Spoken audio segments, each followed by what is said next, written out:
Mayor, just a question about that. At the last council meeting, I was under a little bit of hay fever or something.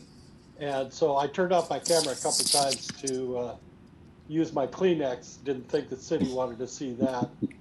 So that sort of thing is acceptable, I take it. Sure, as long as it's for very limited amounts of time, just because we need to ensure that we always have a quorum for one thing, and if videos are turned off, we can't guarantee that that's the case. What's that? I was talking to. Oh. So yes, for brief things like that, it's fine, but majority of the time, please plan. Oh, James. Very funny, James. Here you go, James. James is doing that without turning his video off. You can turn your back.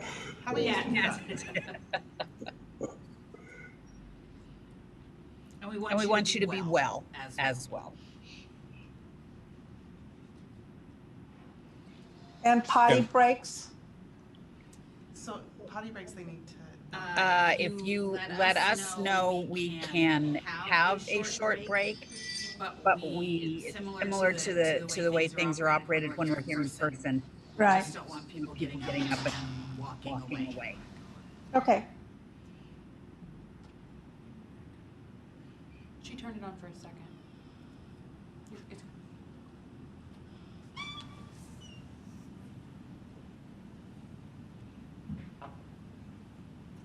Okay, I think we're still waiting for Councilmember Stearns.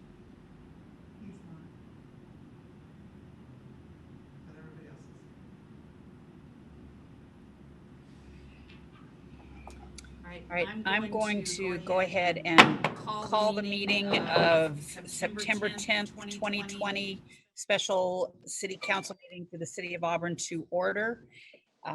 This is virtual. This meeting is scheduled for Thursday, September 10th, 2020 at 4 p.m. Per Governor's Emergency Proclamation 20-28, the city of Auburn is prohibited from holding an in-person meeting at this time. City of Auburn Resolution number 5533 designates City of Auburn meeting locations for all council, board, and commission meetings as virtual. All meetings will be held virtually and telephonically until King County enters into phase 3 of Governor Inslee's Safe Start Washington's phased reopening plan. All right, Sean, will you please call roll? Deputy Mayor DeCoursey. Here. Councilmember Baggett. Here. Councilmember Brown. Here. Councilmember J. Raj. I'm here. Councilmember Malenga. Here. Councilmember Stearns. Unsure at this time. Councilmember Trump Manuel. Here. All right, so since we have a quorum, we are going to go ahead and get started. The one thing on our agenda today, it's a discussion item, the 2021-2022 biennial budget discussion. Council, for those of you that have been on council for a while, this is very similar to what we have held in the past prior to the passing of a biennial budget. For the new council members, this is the time for you to hear not just from Director Thomas, the finance director, but over the course of the 3 meetings or the workshops, you will hear from each one of the directors as they present their budget. If you have questions, please remember I will be looking on the participation screen. So if you have a question, please raise your hand on the participants screen. If any of you have a question about how to do that, please let us know. Otherwise, I will always be looking at that portion of my screen to see if there are any questions that we need to take a pause and answer. Okay, so with that, I will turn it over to Finance Director Thomas. Thank you, Mayor. Good afternoon, Council. To kind of piggyback on what the mayor had to say about questions, please do raise your hand at any point. Over the course of the next 3 days, or next 3 workshops, so today and the next couple of meetings, we're going to be presenting the 21-22 preliminary budget, and there is a lot of information in there. And there's some new proposals and new programs in there. So we want to make sure that the council understands everything that we're presenting, and that any of your questions are answered. We have the luxury, if I'm not able, or if any of the directors are not able to answer your questions immediately, we will get back to you either immediately following up the meeting, after the meeting this afternoon, or if there's more detailed information to provide, we can present that in either handouts, or we can address it again at the following meeting.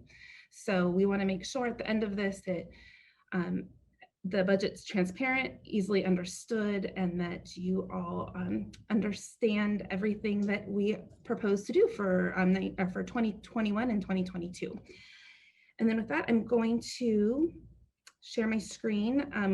I will go over our schedule, what we're going to be doing today and in the future meetings, and then I'll jump right into it. Let's see if I've got it.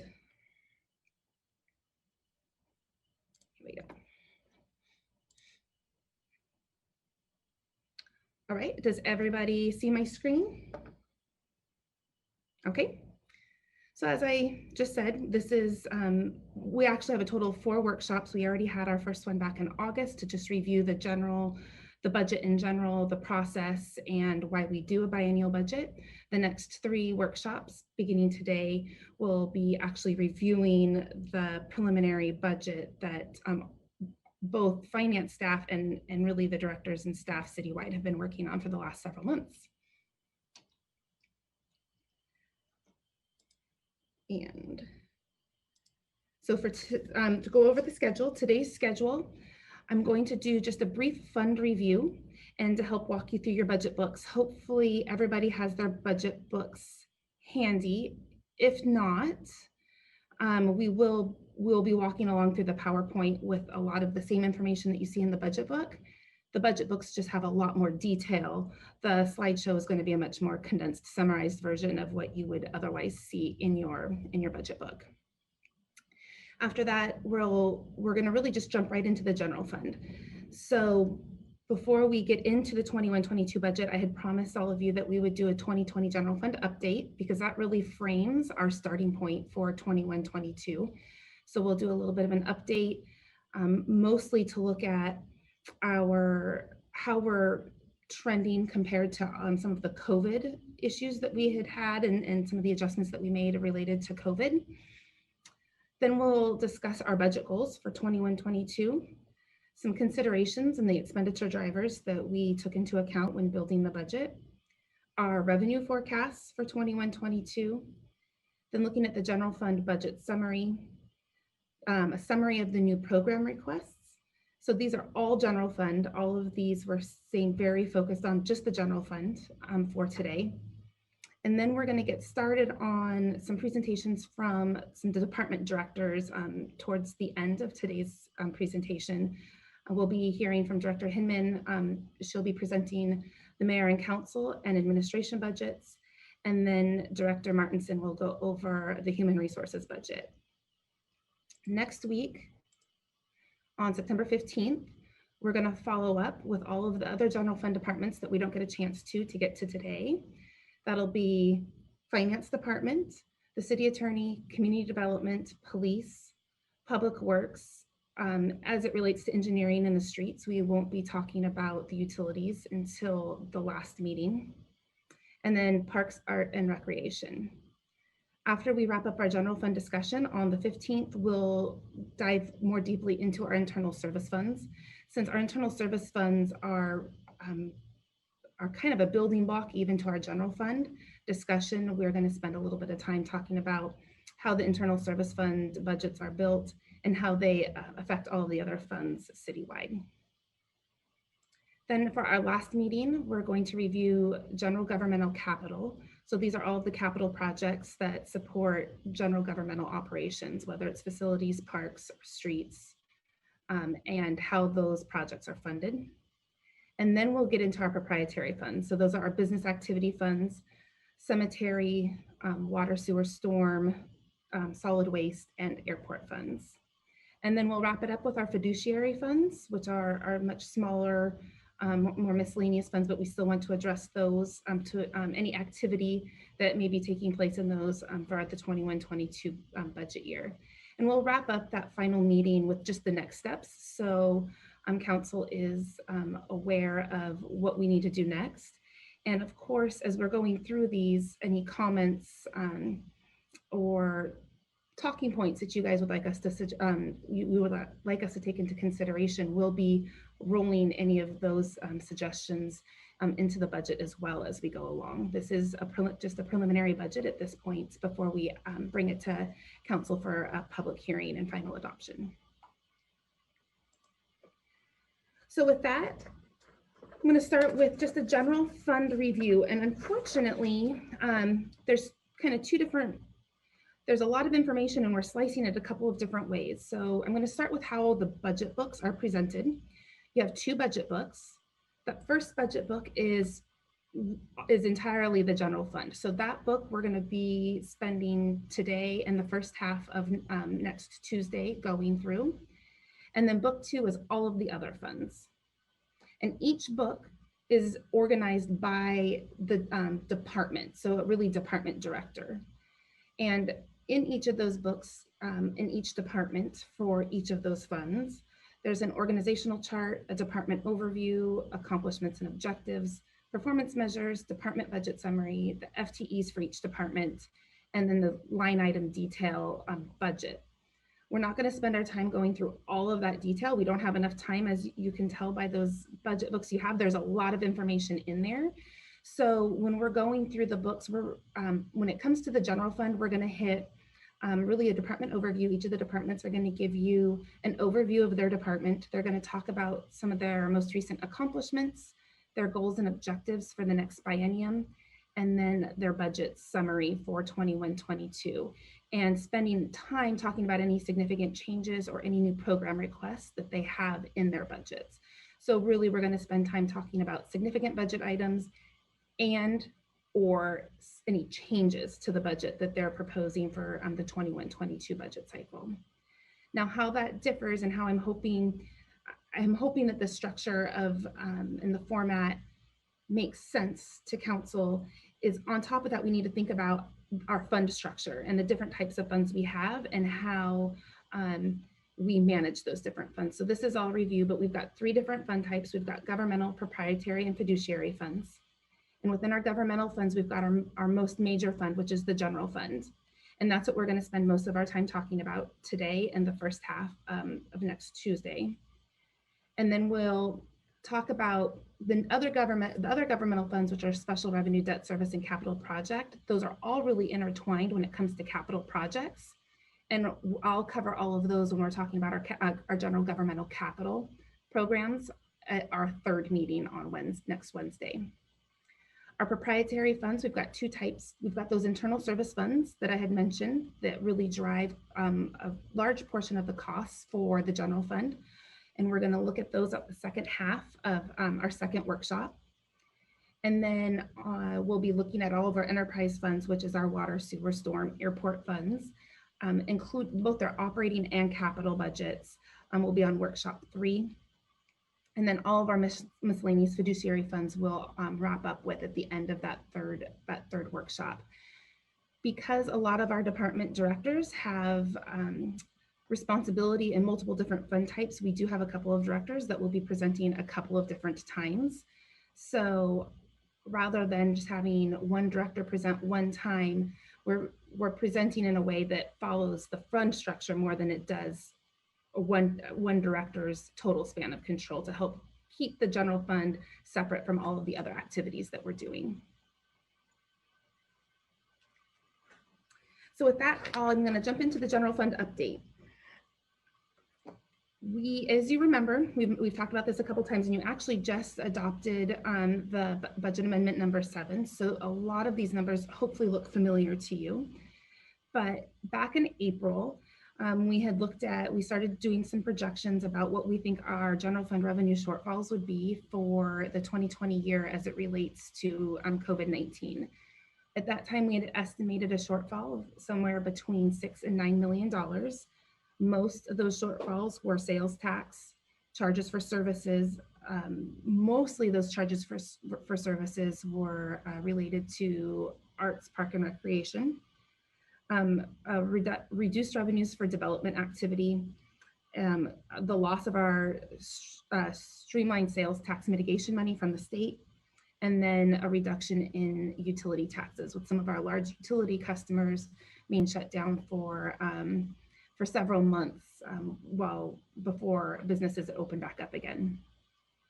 So when we did our budget amendment number 7, we actually had identified $7.9 million in general fund revenue reductions. So that fell right in that initial estimate of $6 to $9 million projection that we had back in April.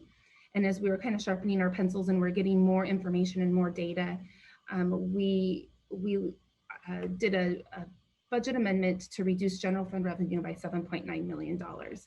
And that reduction covered all of the same revenue sources that we had originally identified back in April. To fill that gap, we did 2 things. We reallocated some revenue, $2.5 million of revenue we pulled from the arterial street and local street improvement funds. And that was mostly motor vehicle fuel tax revenue, some utility tax revenue, and then we also pulled in some interest earnings citywide, and we pulled that money into the general fund as well. In addition to reallocating that revenue, we reduced general fund expenditures by $3.5 million. And most of that savings, $2 million, came from salary and benefit savings, as well as reducing staffing levels, whether it was through the state shared leave program, laying off temporary and seasonal employees, and hiring freezes. The other $1.5 million came from what I guess you would call more discretionary line items. Although we've had this conversation many times, although we were able to find those cuts this year, they are not, that $1.5 million are not long-term cuts that we're able to sustain. It was a one-time cut that we were able to make, mostly because we weren't providing the services that we hope to restore back in 2021 and 2022. So where are we at actually? Those were our projections. That's what our budget amendment, accounted for. So what are we actually seeing in our revenues? And we'll be presenting with our third quarter financial report in October, the end of October. We'll go into much more detail on this, but as of 7/31, we have some revenues that are outperforming what we had expected, and we have some revenues that are underperforming from what we had expected. Our overperformers are that motor vehicle fuel tax is overperforming. Our charges for law enforcement services, originally we were expecting with the casino being closed down and maybe with some reduced activity at Fred Meyer and some of the other locations that we provide overtime services for, that maybe our charges for law enforcement services would reduce. That hasn't been the case. We seem to be pretty consistent. So those are outperforming our original expectations. Our permitting activity is outperforming our original expectations. That includes facility charges, zoning and subdivision fees, and plan check fees. That's not including building permits. And then our golf course is outperforming. When we had originally done these projections back in April, it was unclear whether or not the golf course would be able to actually open for the year. So we were a little bit more pessimistic on what the revenue for the golf course would be. They, of course, were able to open relatively early, and they've been outperforming those original projections. Our underperformers, our internal service charges, our skip reimbursements, those really are correlated to actual costs and expenditures that we incur. And since we haven't been incurring those costs and expenditures, we haven't been recouping that revenue. So it's really a net zero loss to the general fund. We haven't, the revenue is not coming in, but on the same token, we're not spending the money either. Our building permits are underperforming a little bit by $176,000. That really is being more than offset by all the other activity in the development services. And then Parks and Rec is a little bit under their $396,000. This is excluding golf course because the golf course is overperforming, but for all the other parks and recreation programs, the revenue is $396,000 less than it expected. That has a lot to do with the fact that programs just haven't opened up yet. And again, similar to the internal service charges and the skip reimbursements, we're realizing expenditure savings at the same time because we're not actually providing those programs. Overall, we're expecting we'll exceed revenue projections by year end. It's still hard to say exactly where we'll land. One of the revenue sources, Mayor, did you have a question?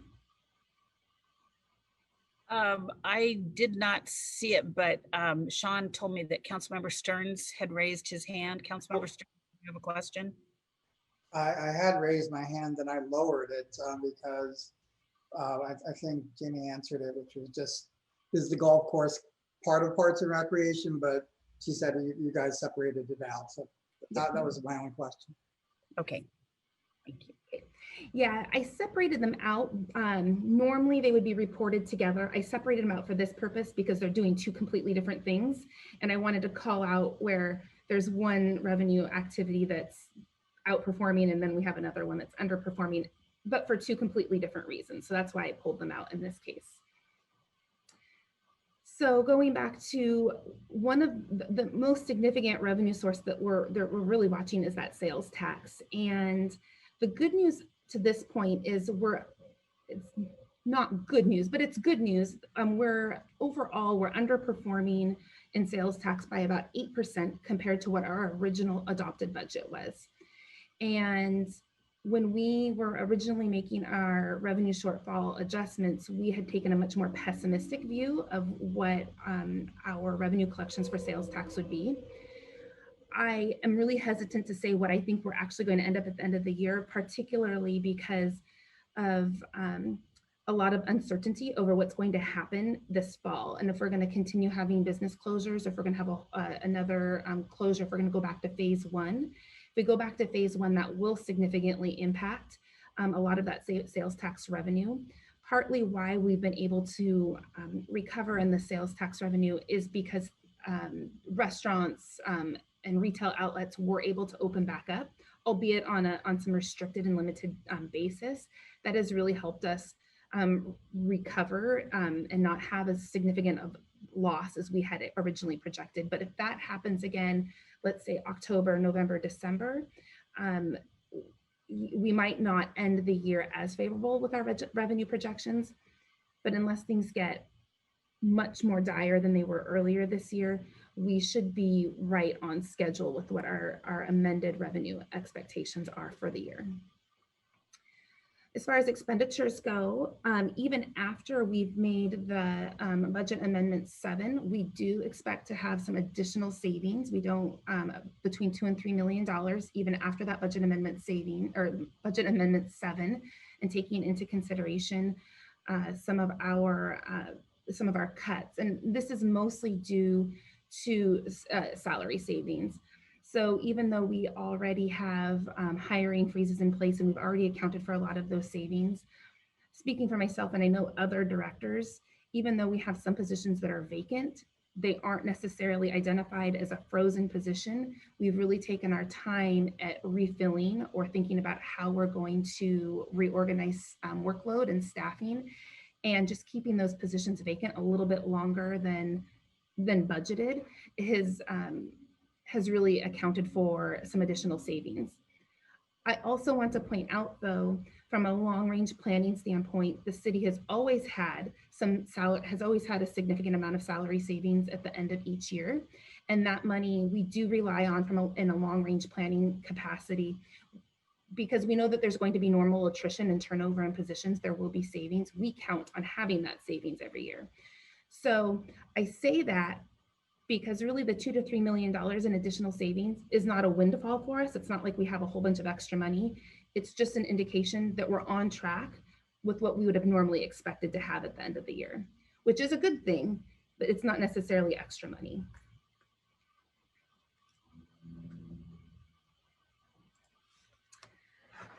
So that wraps up 2020. Did anybody have any questions about the 2020 budget and how that sets us up for the next biennium?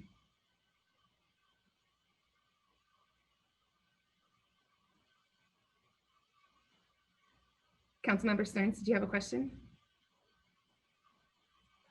Yes, thank you. I'm just really fascinated by the golf course. So is that something which I assume it'll shut down at some point because of the season, but it'll continue to produce through the fiscal year, or is that something that we're just planning on going down? The golf course is definitely a seasonal activity. I know that Daryl could probably answer much more detail. In my experience, usually that late to March, really into October sometimes is really the golf course's most revenue generating time of the year. A lot of it has to do with the year. So if we get a really rainy year, particularly a really rainy spring, that really negatively impacts revenues. I think in this case, we had two things going on. One, we had a pretty nice spring. We had some good weather, and I think that a lot of people were really, really anxious to get out of the house. And I think that we're really limited on the types of activities that we can do outside of our homes. And if golfing is one of the things that we can do, I think that that's been really attractive to a lot of folks. I don't know if Director Faber, if you have any additional insights on the golf course you'd like to share.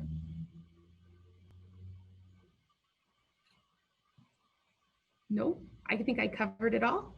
Okay, thank you. Yeah, it sounds like we should be, from a budgetary standpoint, promoting winter golf. Yeah. I'm not sure Daryl is on the call, but the golf course really never closes. No. There's always tee times if weather permits. There are always tee times, and there's someone in the pro shop to allow for those tee times. So it's not that we are only open a few months during the year and close down the remainder of the year. So it is an ongoing, it's a going concern. Absolutely. And maybe if golf courses are allowed to remain open and there's restrictions on other activities, we might have, assuming it's not too wet and too cold of a fall and winter, we may continue to see higher than normal revenues for the golf course this year. But that's just optimistic thinking. It's hard to say what will really happen. All right, so I'm going to move into the 21-22 budget goals, unless anybody has any other questions. So we had, and really some of these goals were goals that we had been talking about since March and April when we first started implementing some of these cost savings measures. And so of course, the first couple of items that I have on this list have been following us since March and have been the number one priority really for the mayor and the directors since we made these cuts. But what our ultimate goal for 21-22 was restoring employee salary and benefits, which were their VIBA contributions and their furloughs, and then to be able to maintain staffing levels. So lift the hiring freezes that we currently have and maintain the number of FTEs that we have. So rather than maybe making employees whole with salary and benefits, we wanted to be able to avoid layoffs at the same time. So restoring and maintaining staffing, restore the salary and benefits, restore and preserve our service levels to the extent that we can with COVID and some of the services maybe that were either had to change in how we deliver those services or had to limit those services. But with COVID out of the picture, we want to be able to maintain those service levels. We want to be conservative with our financial planning, and then end 2022 with meeting our minimum fund balance reserves. So as a reminder, our fund balance reserves would be $6.8 million in our general fund. It seems like a lot of money. That is, the minimum fund balance is 8%, which is $6.8 million. That accounts for just 1 month of the general fund expenditures. So I know I've mentioned this before, but just a reminder, what that fund balance allows us to do is just have money for cash flow purposes. And Mayor? Deputy Mayor DeCoursey has a question. Okay. Thank you, Mayor. Jamie, just a reminder on the staffing levels, what is our current FTE number? And when we look at the restoration and maintaining the staffing after the lift, what would the FTE total look like at that time? Well, we've got full budgeted, and this is just for the general fund, 369 general fund FTEs. We currently have 16 positions that are frozen. We have a lot of positions that are currently vacant, just in the process of we're either working on reorgs or recruitment process. But we have 16 official positions on the frozen list that were frozen anywhere between April and May through 12/31.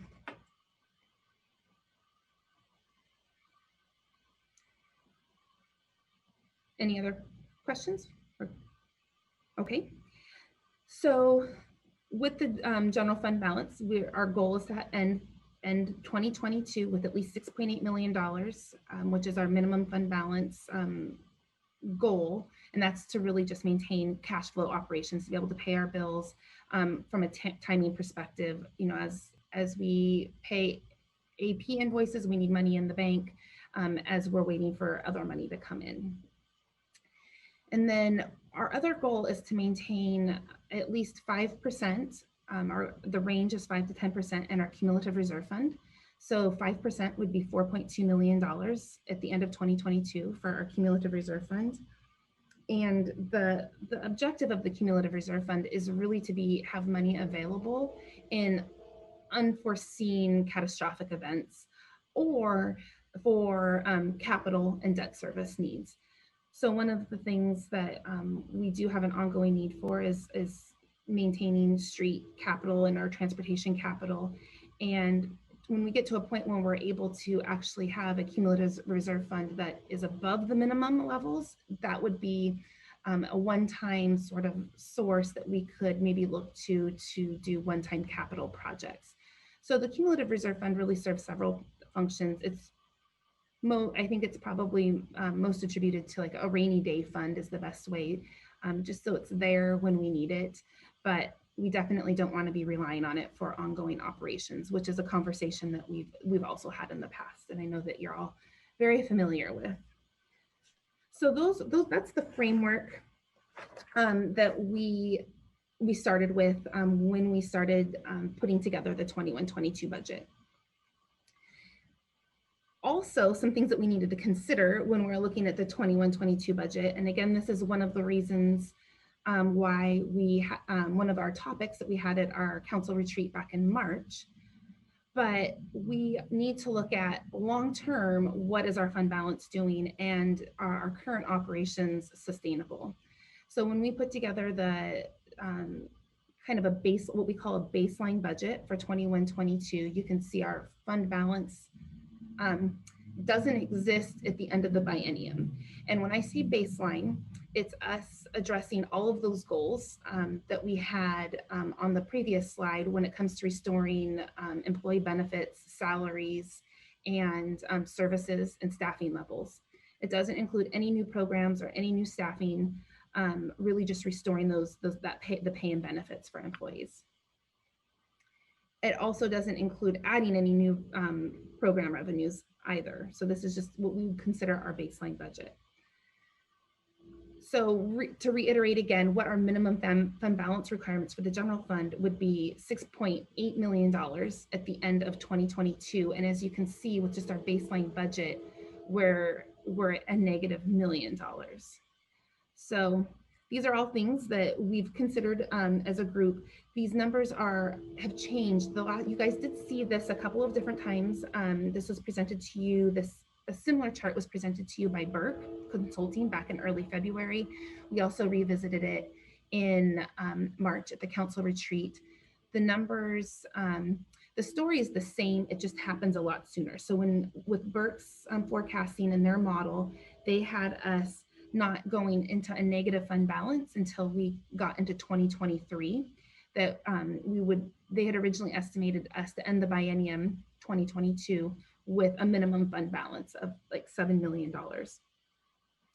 The reason this has changed is I think obvious to all of us with COVID and the impacts it's had on 2020, but also as we're building our revenue forecast, which we'll talk more in the next couple of slides, but just the impact that it has on our revenue, our biggest revenue bases, and those being reduced compared to what we had originally, what Burke was originally forecasting for us before COVID occurred.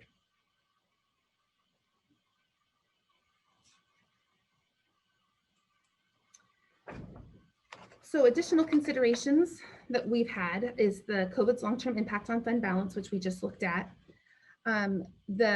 The recessionary impact. So that would be the impacts that we've had on sales tax and utility tax.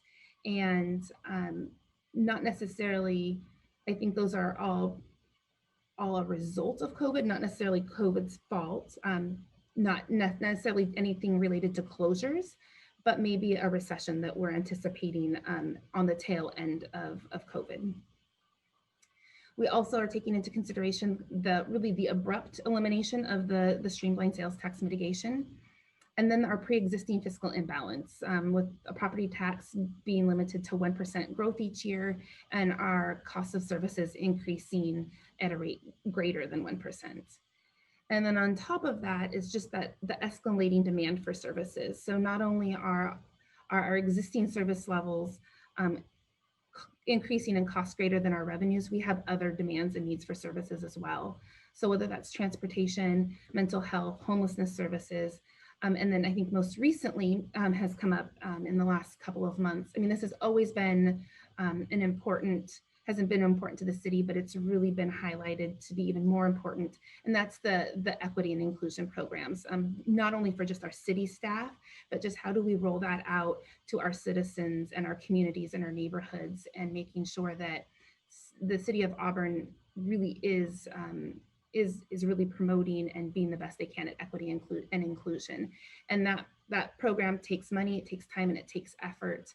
And that's one of those considerations that as we were putting the budget together for 21-22, it was a new program that really rose to the top as far as importance goes. So with those considerations in place, we start working on our major expenditure drivers before we actually roll the budget out to departments and start asking them for their budget requests. We start to figure out what are our payroll costs, because payroll costs aren't necessarily discretionary in the standpoint we can ask one of the directors to cut salary and medical and benefit costs. So we identify what those costs are before we even roll out the budget to departments, and that's not a line item that they can control. So as you can see, I've created a little bit of a chart. There's really three significant pieces to salary and benefit costs that we have in the 21-22 budget. Some years there's other additional medical or additional benefit costs that are significant drivers. That's not necessarily the case for this biennium. So I'm just focusing on the ones that have significant impacts on the budget. For salary, we have union contracts that we follow, as well as unaffiliated staff. So in 2021, our increase are between 2.25% to 3%, depending on the union group. And then in 2022, that's the same, where we have expecting 2.25% in salary cost increases. This is not inclusive of step increases. That's a calculation that we take into account separately. So when I say there's a $1.8 million impact, that's actually inclusive of all of the salary costs that we're calculating. But the 2.25 to 3% is just the contract increase costs. In addition, we also roll on the step increases that we expect to occur during that 2-year period. So that's a $1.8 million impact over 2 years. That's a 2-year total impact. For medical costs, we're budgeting a 2 to 8% medical cost increase in 2021 and an 8 to 10% increase in 2022. And the reason why it's quite a bit lower in 2021 is our 2021 costs are based on our 2020 experience, our usage by our employee group. And so far, what we're seeing, our usage from our employee group is significantly lower than it has been in prior years. I think that some people could imagine that it has a lot to do with perhaps people staying home and being more selective about when they go to the doctor. And which is why for 2022, we're bumping that increase back up to 8 to 10%. We expect that over the next year or so, people will start using their benefits again, similarly to the way they did prior to March. Now, the reason you see a decrease there is because when I'm comparing these 2-year impacts, I'm comparing the 2019 and the 2020 budget, the budgeted figures compared to what we're budgeting for in this biennium. And because our budgeted amounts, so the 2.2 to 8% is an increase over the 2020 budgeted amounts, but our actual costs are actually less than the 2 to 8%. As I mentioned earlier, our experience rating is actually a little bit lower than we had expected it. So our 2020 costs are actually lower than what we had budgeted. So that $590,000 savings or impact is actually a comparison between what our actual usage is and what our 21-22 estimated usage is. It's confusing. It's because it's because we've over budgeted, and our 21-22 rates are based on actual numbers, and that's why there's a savings there. For pension, there's no change in 2021. We have 2 types of pensions. We have the police pension and we have all of the others. So police pension is the LEF, and all other staff is under the PERS state pension program. There's no change in the LEF rates. And there is actually a decrease in PERS rates. There's an 11% decrease. They're going from what we're currently paying is 12.86% this year and next year, and it'll be going down to 10.42% in 2022, which is kind of unusual. We're used to seeing increases. In the past, I've seen decreases when the state is having budget difficulties, and so they'll decrease the employer contribution rate to help the state fill their budget gaps.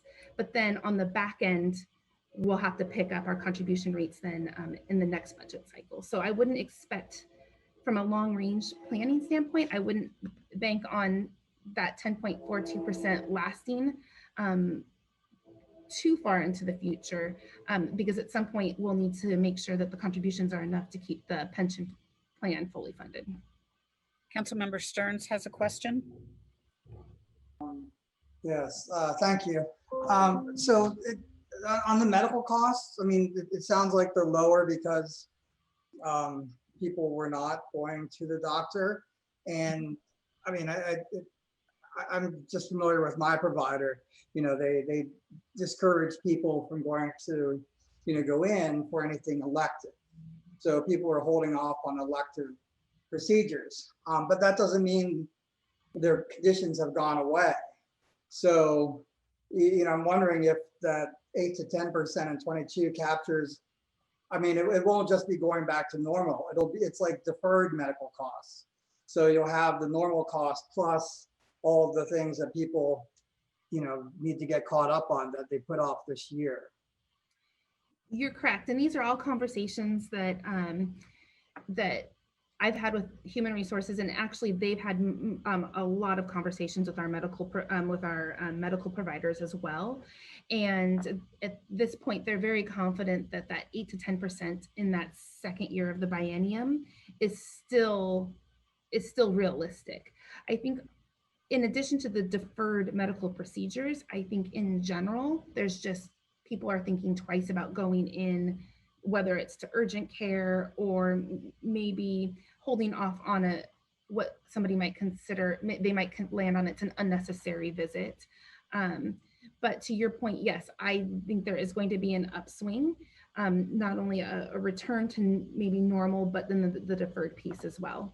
But so far the actuaries are confident that that 8 to 10% is still in the realm of reasonableness for 2022.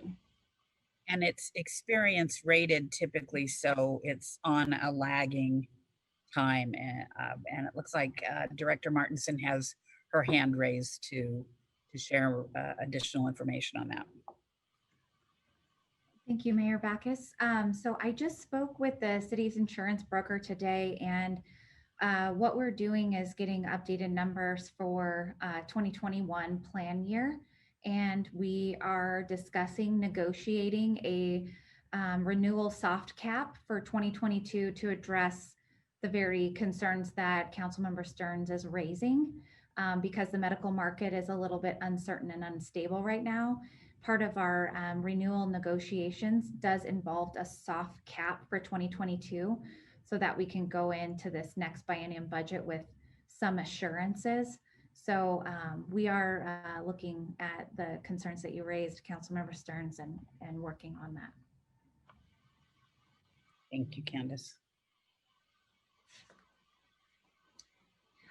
I was going to move on to the next slide unless anybody had any other questions about the salary and benefit costs and drivers. No, looks like there are no questions. Jamie, go ahead. Thank you. So then that bumps us up into our revenue projections. And again, kind of simultaneously with working on the salary and benefit costs and how we think that those are going to impact our budget, we start looking at our recurring revenues, and particularly our significant recurring revenues. We've got property tax, which is also will be an ordinance that the council needs to adopt simultaneously or in conjunction with the biennial budget. But we're limited to our 1% increase over our prior year levy amount, which is approximately $225,000 for 2021. We do have an additional amount that we're able to levy, and that's for new construction that was built during 2020. We can actually collect property tax in 2021 on that new construction, and that's approximately $270,000. We don't have the assessed valuations yet from the county, but just looking at historical averages on our new construction that we're able to collect, it's about $270,000. So we're looking at less than or about $500,000 in property tax increases for 2021. For sales tax, we are expecting a recession to hit, at least a little bit of a lag to maybe with some COVID impacts from the fall and early winter to kind of lag into early 2021, considering there is a 2-month delay in when we actually receive our sales tax revenue from the state. So that assumption is that we're going to have a 10% reduction in our 2021 budget over our original 2020 budget. So not our amended 2020 budget, but our originally adopted 2020 budget, which is about that puts total revenue for sales tax about $1.9 million less for 2021 than what we had originally adopted in the prior year. And then we're budgeting for a moderate recovery into the second year with a 5% increase. So for charges for services, in total for all charges and services between law enforcement services, planning and permitting, parks and rec, as well as our internal department charges for services, we actually, it's going to be a pretty level total revenue from year to year, but there are some different revenues in there that are going to be doing different things. And one of those is our planning and permitting. In general, for the first year, we're expecting a 33% decrease is what we're budgeting for in our planning and permitting, with a 10% increase and recovery into 2022. And then for parks and recreation, we're planning on a 15% decrease in that first year of the biennium, and then a 5% increase as a recovery into 2022.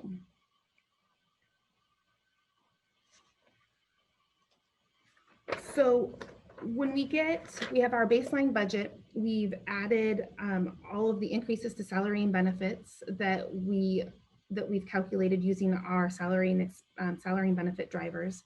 we're looking at our reoccurring revenue, and we still have that revenue gap.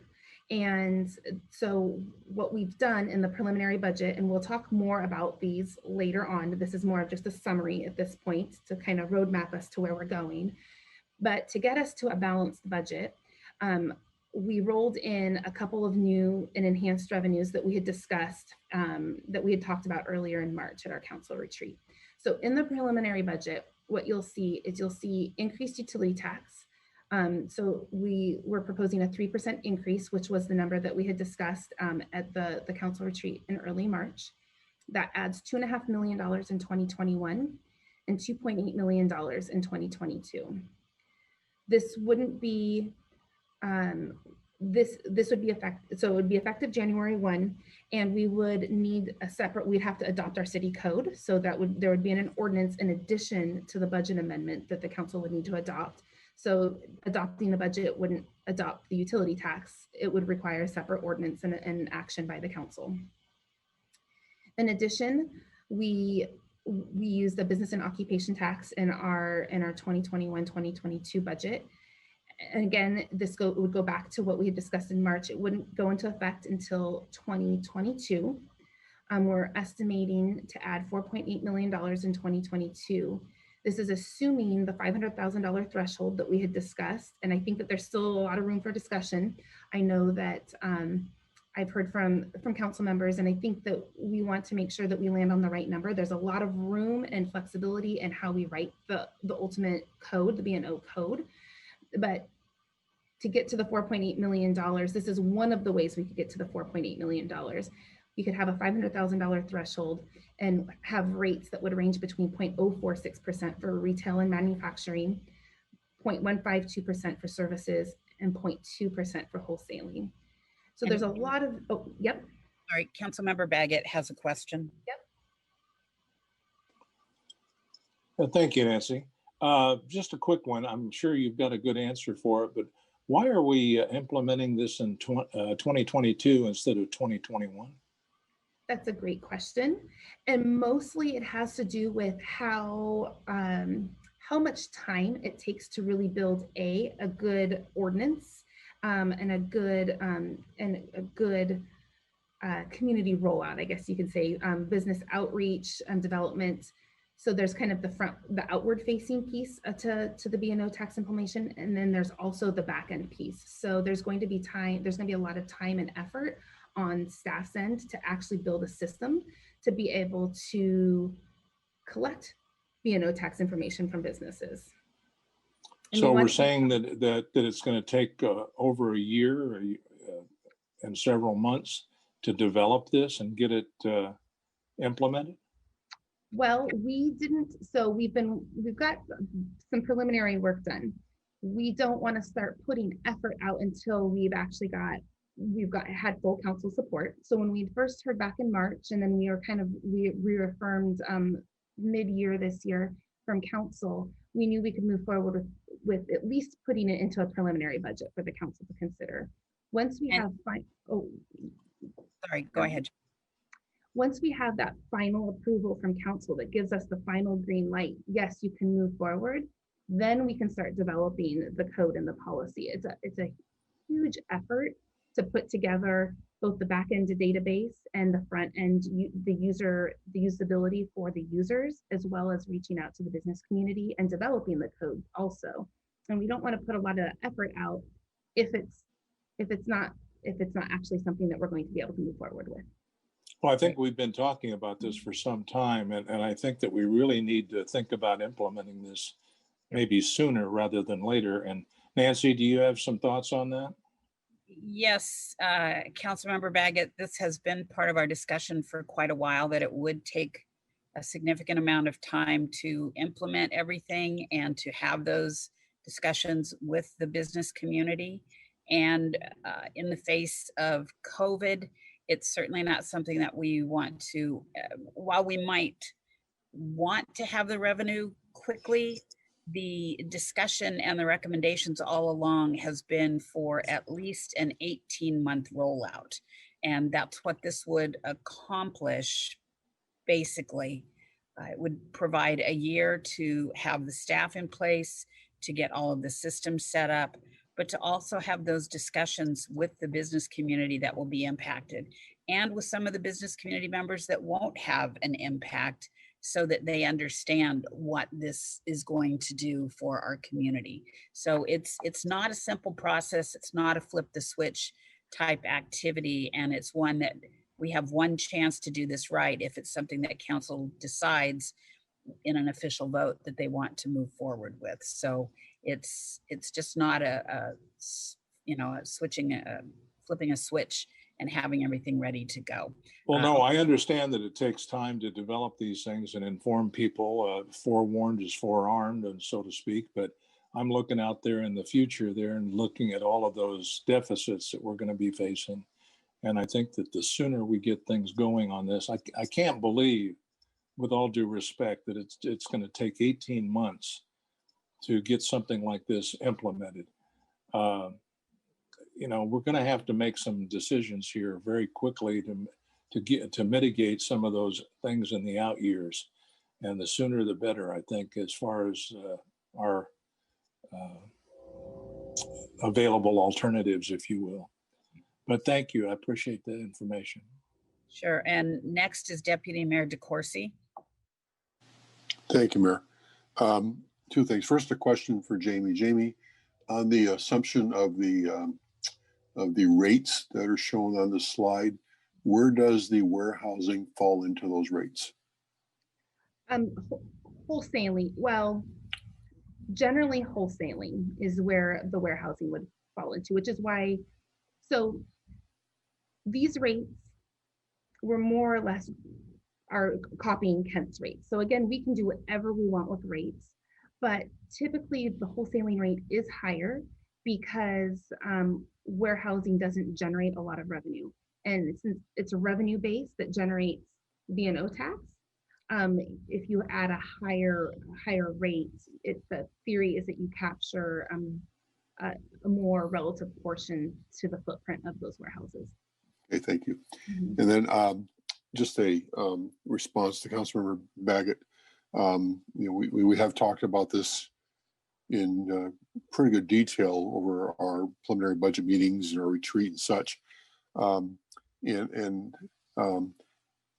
We as council will need to look at what limitations, if any, we would place on something like a B&O tax and what that would look like. And we have had some discussions around that overall. But in this sense, in relation to the time frame, I think somewhat of the onus is on council, not on staff. We need to look at our decision-making process. First of all, whether or not we want to impose a B&O tax in any sense, or if we do, which areas, how much related to rates and such, what are the exemptions, just kind of all kinds of questions we need to answer in that respect. So it is more, in my opinion, on the council's shoulders right now to look at this related to how soon we could actually implement this if we get council support for a B&O tax or something similar to it. I agree with that. Councilmember Stearns. Thank you, Your Honor. Since this is relatively new to me, I just wanted to clarify what is the process? I think, Jamie, you said green light, and I believe the mayor said a vote. Is it a resolution? Is it an ordinance? How does that? How do we do that? Yep, it's an ordinance. And what we do, the state has what they call a model ordinance. And in that model ordinance, there's certain provisions and certain definitions that we have to follow, since the state has granted us the authority to actually assess a business and occupation tax. So with that model ordinance, we adopt the model ordinance, and then we adopt kind of our specific pieces to it. Do we have certain deductions? Then we have the option of offering certain deductions, tax credits, the tax rate, the thresholds. We can get as creative as we want with it, really. And outside of the model ordinance piece and the required piece of the model ordinance. So what the next steps would be, if we could get a budget adopted by the council that provides for a business and occupation tax, I would bring that model ordinance to council with certain elements. And I imagine we might go back and forth a couple of times with maybe some edits and revisions that the council would like to see to that ordinance. And then once that ordinance is in place, that's when we start doing all the work on the back end. Well, kind of actually simultaneously in a lot of ways. That's when we start our business outreach, letting them know that this is coming, this is how it impacts them. It's hard to communicate to them exactly how it impacts them if we haven't formally adopted our thresholds and our rates, because that's the first thing that businesses are going to ask. Am I going to have to pay it? And if I do, how much does that impact me? So first step is I've already got the first green light from council. The next step would be to get the budget adopted. Then I'd bring you an ordinance. And then that's when the real work starts. Okay, thank you so much. Councilmember Brown. Thank you, Mayor. The question I have, first off, I noticed in the staffing additions for 2021, you show bringing on a B&O tax specialist. Right. And I'd be interested in hearing that work that B&O tax specialist would do. And number two, I just want to acknowledge that in the work that I've done around tax reform and discussions of tax policy, the B&O tax, the business community is quite sensitive about B&O taxes. And that's not to say that we shouldn't go forward with it, but I do think it speaks to the importance of being thoughtful on how we approach it, because we don't want to have diminishing returns if we can help it. Right. That's an excellent point. Thank you. Oh, sorry, Jane. Do you have a response to one of the other questions? We still have two questions. Yep, I do. That's actually adding the FTE, and actually the whole business and occupation tax program is what is a new program request. And like all of the other departments, I'll be presenting that at a much more detailed level when I do my department presentation and talking at my department review for the finance department budget in general. And then I'll go into depth and I'll provide some additional very specific B&O tax information for us to consider and talk about. And that would be almost at the very beginning of our next meeting. I'll get into that. If you have any specific questions, though, that you can think of now that you want to be addressed when I talk about it next week, if you want to send that email to me, and then I can make sure that I do address any questions that you might have at that time as well. Okay. Thank you. Councilmember Trout-Manuel. Thank you, Mayor. Mine isn't a question. It's just a comment with both Mr. DeCoursey, Councilmember Deputy Mayor DeCoursey, and also Councilmember Baggett.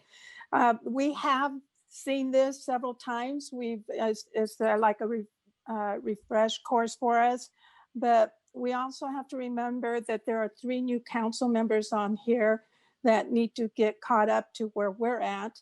And also we really have to be sensitive to our business owners and allow staff to be able to bring all this to us and then take it out to our community before we really jump on doing a B&O tax. And, we need to really look at all of this before we really make the decisions and make sure that we make the right decisions for our budget. Thank you. Deputy Mayor DeCoursey. Thank you, Mayor. Mayor, this may be a question for you. I know you probably have talked about this already.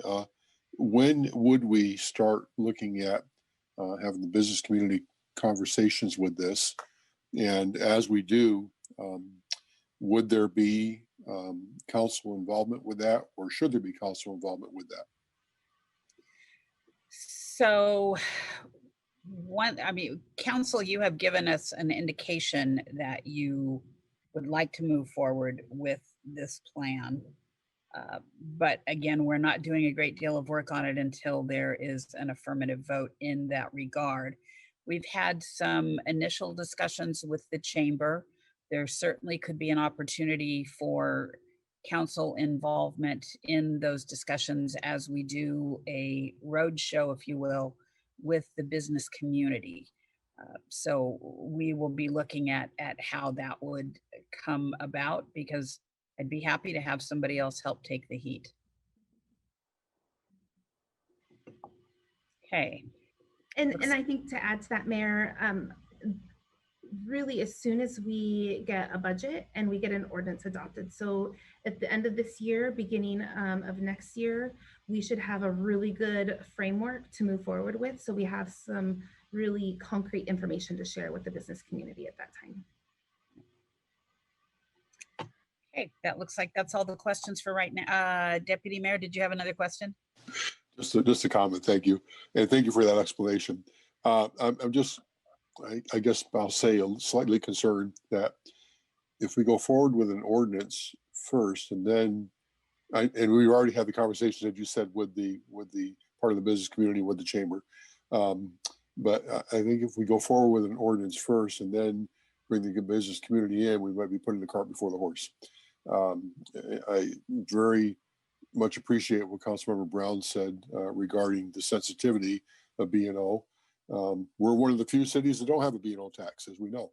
So I think perhaps, and Mary, I know you've thought of this, but if we could look at a timeline now that would get us at a point where not only start having more in-depth conversations, but folding the business community in prior to us having a new law in place, that may be something we may want to consider. Oh, it will definitely, the conversations will definitely take place before that. As I said, there's been some preliminary discussions.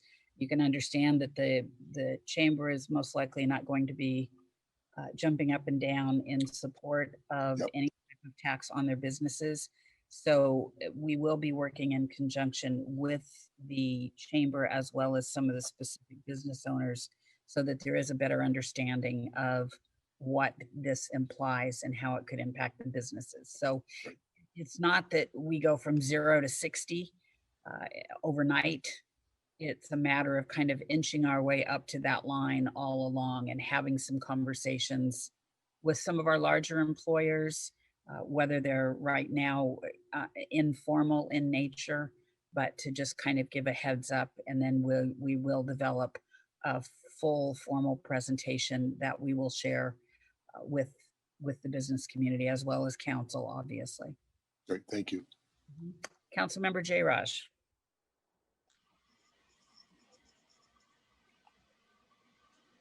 I have to unmute myself.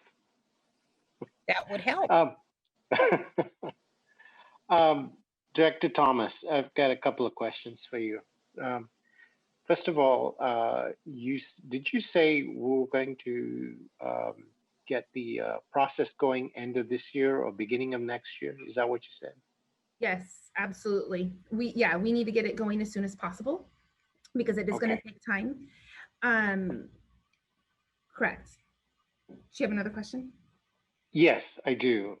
The other question is do the business owners around here have got word about what we're trying to do? Do you know? Yes, James, that's what I was just talking about. There have been some informal conversations. There was actually an article in the Auburn Reporter about a year ago when these discussions first came about. And so nobody is trying to keep it secret. We haven't been out with a huge presentation yet because, quite frankly, it's a decision that you as council need to make before we as administration go out and share that messaging wide and strong. But it's not a secret that this type of discussion has been taking place. I'm not going to say that every business owner in this community is aware of this, because quite frankly, it's not going to hit every business owner in this community. Right. Will be threshold. Yeah, it's not going to hit pardon the expression, but your mom and pop stores, the small single owner businesses within our community, unless that single owner business is doing significant, generating significant revenue in the community. Understood. Thank you very much. Councilmember Baggett. Thank you, Your Honor. Again, there isn't anybody that doesn't like taxes like I hate them. I really do. I don't like taxes. And I hate to see anything put onto our businesses that is absolutely not appropriate. So I want to make that very, very clear. The other thing is that let us not lose sight of what's going to happen in the out years. We have to be proactive, and we are very limited in what opportunities we have. Somewhere along the line, we're going to have to hit people that do not really want to be taxed anymore. We've got property taxes, we've got limitations on that, we've got the utility tax, and we've got the B&O. There are not too many opportunities out there for us to tap. So I want to make it very clear that we need to be aware of all of these shortcomings that we have as far as available resources to tap. So this is one that's significant. And even though I know that we haven't had this in our city before, it's probably a long time coming. Nobody wants it, but the point is that we need to be aware of that. And let us not drag our feet, not saying we will, but let us try to do what we can to get this thing moving as soon as possible and really seriously look at some of those percentages and who it is that we are actually applying a lot of those proposed B&O taxes to. It should be very focused, I believe, as much as possible, so we do not affect the small businesses, the mom and pop shops, things of that nature, wherever and whenever we can. So, this is not a broad brush kind of a thing. It needs to be focused. So keep that in mind as we go through these deliberations. Thank you. Thank you. Deputy Mayor DeCoursey. Thank you, Mayor. I'm going to apologize up front, but I'm going to repeat myself once again to council. As we've talked in our previous meetings, and as this is being presented to us now, this is the most important budgeting process that this council, or in my opinion, future councils will have to go through. And Councilmember Baggett is absolutely correct, because not only are we looking at the biennial, but because we are significantly below the line in out years, we need to start planning for that now. We need to look at that now. And as everybody knows, in the budgeting process, and all of us have been either involved with it or been part of it or been aware of it in other organizations, and of course with the city, you either raise revenues or reduce expenses. And you have to find that fine balance as we go forward in how we do that. And that is the charge of this council. Our two primary responsibilities are policy and budget. And this is the significant portion of what we're doing this year. And I know everybody is not only taking this seriously, but also taking it with a great deal of heartfelt opportunity of what we need to do to make sure our city is made, stays whole. And the process that we have for our city is we continue to grow. And that means our services continue to be in demand or in more demand. So again, council, this is our responsibility, and I know we'll continue to work hard at it. I may be suggesting some things to the mayor as we go forward of other types of meetings we may have in between for council to get us to the point where we need to get, especially on the B&O tax. But just wanted to put that out there again. Thank you. Okay, Jamie, it looks like all hands are lowered. Please continue. Okay, first I want to thank the council for their insight and their input. I think I couldn't agree with with all of you any more than I do, and I appreciate your comments. Thank you. So again, we're going to talk much more in depth with business and occupation tax in our next meeting, so we can hopefully answer any questions. We'll also talk about numbers of businesses. We'll revisit a lot of those numbers in that data that we visited back in March at the council retreat. So additionally, the proposed budget or the preliminary budget that we've presented to council also includes a revenue reallocation piece. So even after taking in the utility tax, the enhanced utility tax, and the B&O tax revenue, there was still a slight gap at the end of 2022. And in order to help fill that gap between expenditures and revenues, we added a $1.95 million transfer into the general fund from the cumulative reserve fund.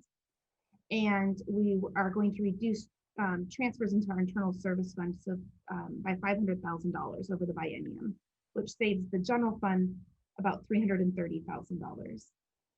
Now, to address the question about implementing the B&O tax sooner, because of which would seem to make a lot of sense when you're looking at this cumulative reserve fund transfer, and you're saying, well, why isn't then the B&O tax enough? Then is this not enough of a tax, and is it not soon enough if we're still relying on the cumulative reserve fund transfer? And my answer to that is actually the $4.8 million actually only accounts for 3/4 of a year, because there's a 1 quarter delay in how businesses will report and pay their business and occupation tax. So that does not reflect a full year's worth of revenue. Our projections show that once we get into the future years, as long as we've got some other issues that we need to talk about when we get to the end of the budget presentation on the end of the third day, but once we get a full year's worth of B&O tax revenue and maybe playing with some of our rates, that should be enough then to hold off the cumulative reserve fund transfers in the future. The reason we need it in 2022 is because we're not going to be able to realize an entire year of B&O tax in the 2022 budget year. So I'm glad you asked that question, because I think that the cumulative because I think that cumulative reserve fund question, it would have probably come up with, why are we still transferring money from the cumulative reserve fund then? So those are revenue projections. So that's on the revenue side, that these are all the revenues that we're proposing, and I'll show you a summary in a moment. But before I do that, I wanted to also pull into the mix some of the new requests, the new program requests that departments have submitted that are also rolled into the preliminary budget this year. Well, days, if there is a budget page to refer to, I'll have it in blue on the top left-hand corner.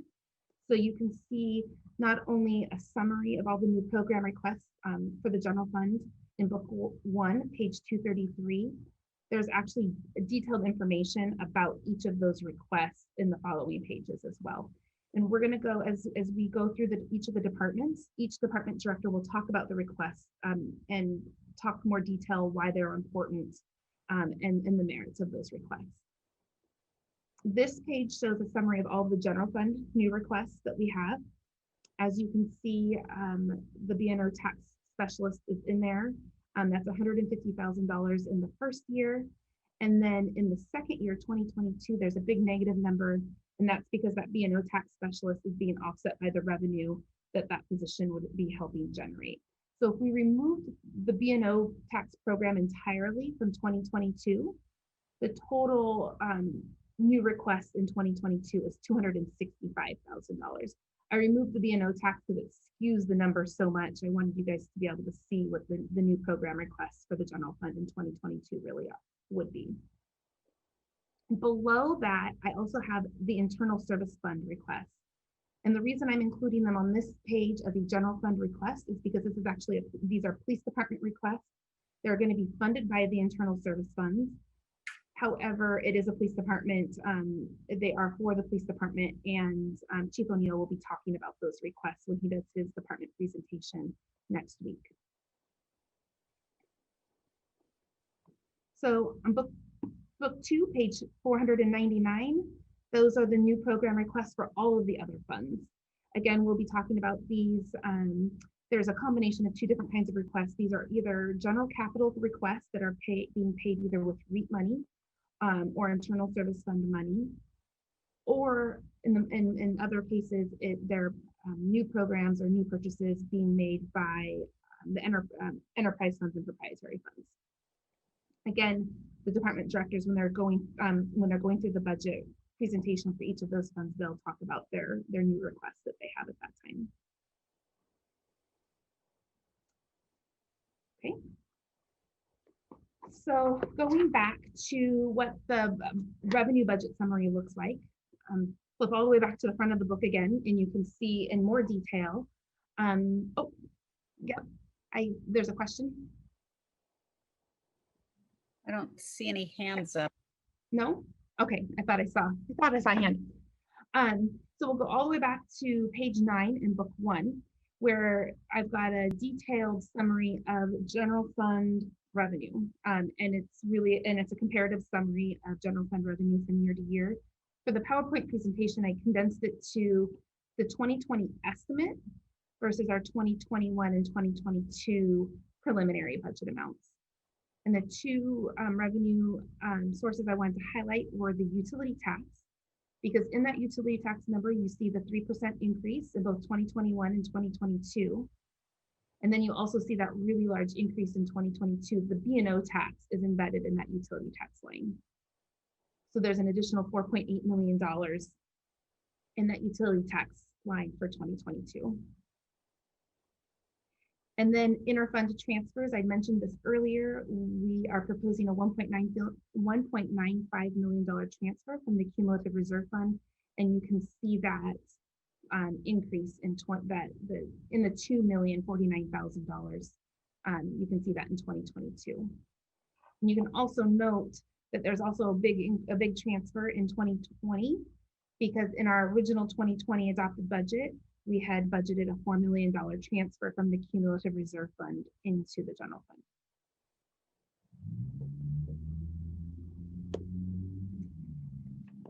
Then on page 10 is a more detailed, this is a summarized version of the expenditure budget. Amy, Deputy Mayor DeCoursey has a question. Jamie, I'm sorry, but I'm kind of lost here. In my book 1, yeah, when I look at page 9, I'm into the mayor and council. Oh,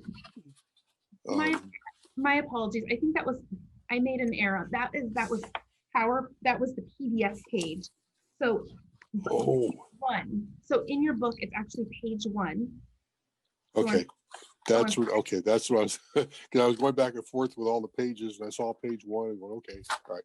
Okay. I'm pretty sure I made that correction on all the other slides except for yeah, I got, okay, I've got it. Thank you. Okay. You were not alone, Claude. Okay. You guys have to give me more confused looks. You didn't look confused enough. So then the same goes on the slide 16 that I'm looking at right now. That should say book 1, page 2. And this is a summary of all of the general fund expenditures.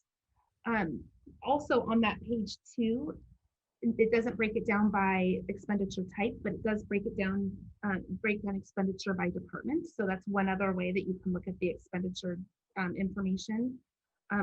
Each department then, of course, will be presenting their detail for their department later on. I did want to also highlight again, when you're looking at really the 4 of the 5 largest expenditures on this list, so salaries, benefits, SCORE, which is our jail contract, and then interfund services, those are all costs that individual departments don't have control over. So salaries and benefits, obviously, that's determined for them. The SCORE contract is determined for us by the SCORE's operating costs. And then the interfund services, which we'll talk about at our next meeting, is really the cost of providing IT services, equipment replacement, and equipment maintenance services and facility services. So those are all costs that, as long as a city department wants to continue using IT services, they need to pay into that. They don't have any discretionary control over those items. Deputy Mayor DeCoursey, did you have another question? I do, Mayor. Thank you. Jamie, back on page 1. Yeah. On taxes, we have the affordable housing sales tax. Well, go ahead and explain. I was thinking, is that part of 1406 or part of what, 1390? Part of 1406? That's the new, that would have been the ordinance that the council, the optional sales tax piece that the council had adopted for affordable housing. Okay, great. Yeah, because I was confused because there is another potential council-manic type of a sales tax we could add, and I wasn't sure if that was, I know we haven't done that yet, but I wasn't sure if that was it or not. No, this is the existing one. Okay, great. Thank you. Deputy Mayor, I don't know that the other piece is council manic. I believe that is the one where you have to take it out to a vote of the people. For the Okay, sales tax. Any sales tax increases, I believe. that is correct. Yeah, you're right. Thank you. Okay, thank you for clarifying that. And I apologize, the sun is keeps following me. I'm trying to move out of it. So if you can't see my face, I apologize. Next page. This is just a colorful chart, mostly to show the breakdown between the 20, this is the 21-22 general fund revenue breakdown and compared to the general fund expenditure breakdown. The only thing that, because I combine the 21 and 22 revenues, it's kind of an interesting to note is how the redistribution of property tax, sales tax, and utility tax is kind of shifting now that this includes a B&O tax and an increased utility tax. For the year 2020, utility taxes would have made up 18% of that whole pie chart, whereas now they're making up 22%, assuming council approves a 3% increase in utility tax and then a B&O tax in that second year. And then eventually, by the time we get into 2023 and 2024, we're going to see even more of a shift from property tax and sales and use tax and more of a shift into the utility and B&O tax quadrant of the pie.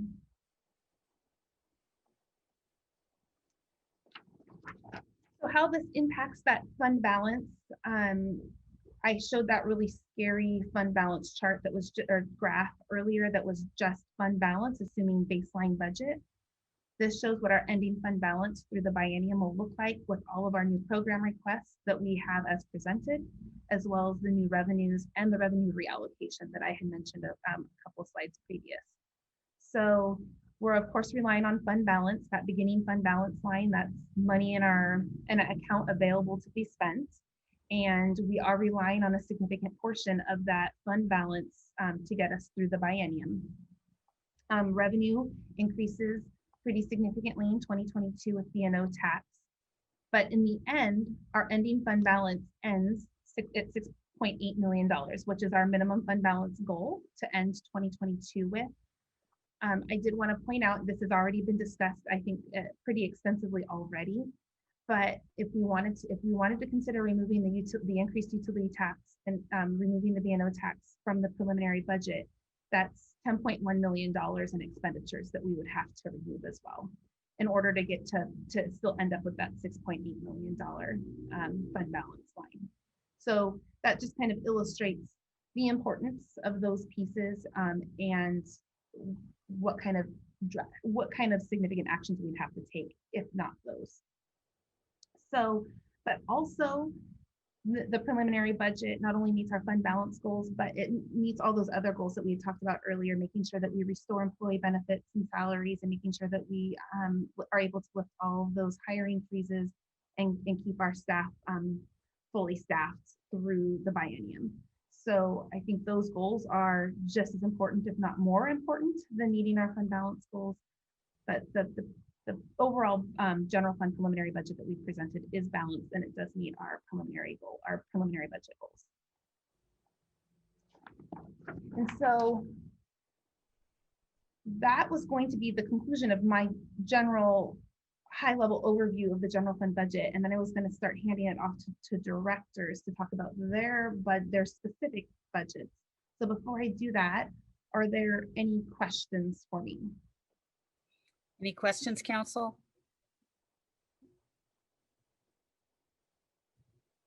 All right.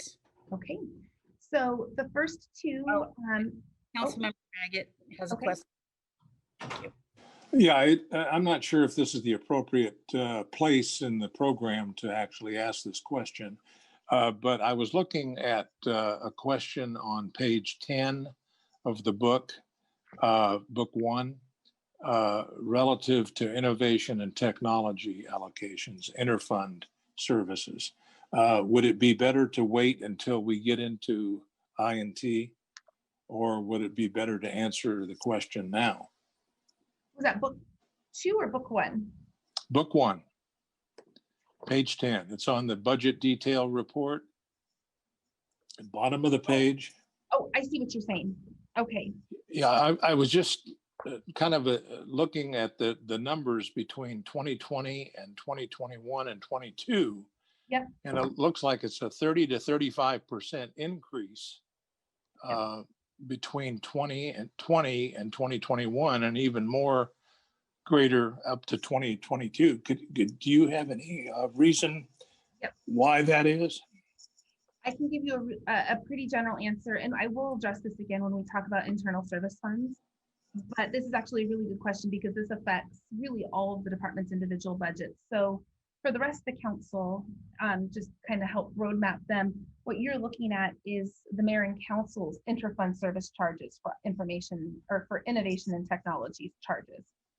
So the first step in developing that cost is for innovation and technology to develop their entire department's budget. What are all of the pieces that they're going to need to do over the biennium, whether it's staffing, service contracts, licenses, hardware replacement, equipment replacement. And then based on a department's experience or usage of the IT department, they get allocated their prorated share of that total internal service fund cost. So in this case, if there was a large increase, there's probably two things going on. One, just the general increased cost for IT services, but also perhaps there was a shift in allocation, maybe to the mayor and council are using a greater portion of those services more so than they have in the past. Yeah, when you see a 5 or 10% increase, things in that nature, you don't really challenge them that much. But when you see a 30 to 35%, the question mark does come up and begs the answer. So I think when we get into the innovation and technology portion of it, I'm going to keep an eye on that one and be looking for some information as to why that is such a significant number. Sure. And I think also keep in mind, if you look at the total increase for that fund, it hasn't increased that significantly. It's right on par with all the other department increases, most driven by salary and benefits. It's just, so what you might see a large increase for this department and this division. There's maybe a smaller increase or maybe even a decrease for other departments and other divisions. So general fund as a whole isn't increasing at that same rate. Yeah, I just kind of, it's under the mayor and council's budget, and I kind of wonder why it's so significant for that particular area. What are we buying or what are we getting in the way of services? I'm going to flag that, and we'll look into the actual detailed calculations for the mayor and council's piece to see what factors were maybe going into play that increase the mayor and council's budget. Yeah, I don't know what effect this is going to have in the other areas that we're going to look at, but this one, just as we're going through it, just kind of caught my eye. And I appreciate whatever you can do. Yep, we'll look at it. Okay, so with that, I'm gonna hand it over to Director Hinman. She's going to walk you through mayor and council, and then the administration budget.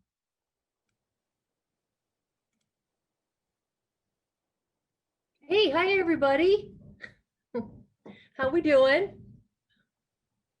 Good. Give a thumbs up. Doing good, Dana. Okay, all right. Gonna bring some energy to this a little bit. All right. So great segue, Councilmember Baggett, on looking at the the general fund as it relates to council and mayor. And as you see on the slide there, there is a budget change there of about $80,000 for 2021 and $54,000 and about 4% for 2022. And a couple of reasons for that, as Jamie has outlined, has been the interfund service charges. And then there were a few other things it's not new money, but moved money. And a couple of things that moved under the council and mayor budget for this next budget cycle are the sister cities funds. Sister cities staffing and programs and expenditures are now coming out of the mayor's office directly. And the other one is about a $49,000 charge for the membership to Sound Cities Association. That used to sit in the community development budget, and that was moved into the mayor's budget. So I just think it's important to know if an increase is sought, you likely see a decrease in another line item. So those were moved monies. I would direct your attention to page 3 in your budget book. First of all, just to give you an idea of the org chart, a reminder of the org chart of what the mayor council budget looks like in as far as staffing and who reports there. And of course, first and foremost, we report to the citizens, so they sit at the top of the chart. And then the city council as the legislative body, and then the mayor as the executive body, and the staff members that she oversees. That would be all of the department directors plus 3 other staff members are reporting directly to the mayor right now, which is her executive assistant, the assistant for the city council, and our newest, one of our newest staff members in Kent Hay, that also is reporting directly out of the mayor's office. Just by way of reminders. If you want to just kind of move through the book with me, looking at page 5, we try to be pretty specific in, just gonna move this over here, really specific about how we're making our decisions when it comes to what we're choosing to fund and how we're choosing to fund it. And you will remember a few years ago, 2014, you can see there that we adopted the mission statement and our operational values, our 7 operational values that came through the comprehensive plan. And those 7 values of character, wellness, service, economy, celebration, environment, and sustainability pretty much drive everything else that we do in every department. And that is, just central to our belief and to working towards the mission of the city. If you can move with me now into the next page, page 6. These are the accomplishments and the objectives and the major goals that would apply directly to the mayor and council as the legislative body of the city.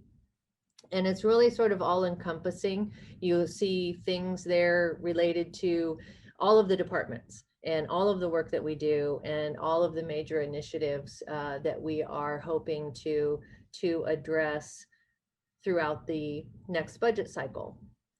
And I would direct you, pay special attention really to that first one, the major goal of not only addressing homelessness as we have been for quite some time, but also using an equity lens and moving with intention as we work through and continue to troubleshoot that problem in our community. And then the next one as well. The first two there are really centered around an equity lens and the work that we started as a city and that we are continuing last year that we began in earnest. And that is to really see our community as a whole community and ensure that nobody is left out and nobody gets left behind, especially when it comes to race and social issues. Moving through the goals and objectives, I don't need to read them all to you. I assume you've reviewed your materials, is around economic development and how we're going to approach the business community here, continue to create a robust economy here in Auburn and a place where businesses can grow and thrive, and never lose sight of that.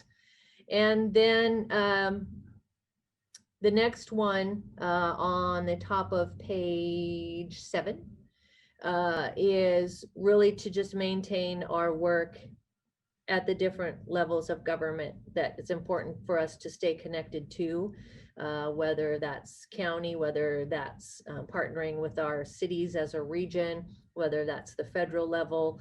I know all of you do a lot of work in a lot of different areas, and keeping Auburn on the map, if you will, and keeping our issues at the forefront so that we're not left behind, for sure. And then middle of the page, that we do address specifically the Junior City Council. I'm pleased to announce that our Junior City Council, we are going to start up our meetings remotely this month. Ideally, we will have that youth voice continue to be amplified here and in front of you, and making sure that the youth here that want to advocate for this community, especially on the legislative side, have a place to do that here. And with that, any questions on the goals, accomplishments, anything there that stands out, anything? Deputy Mayor DeCoursey.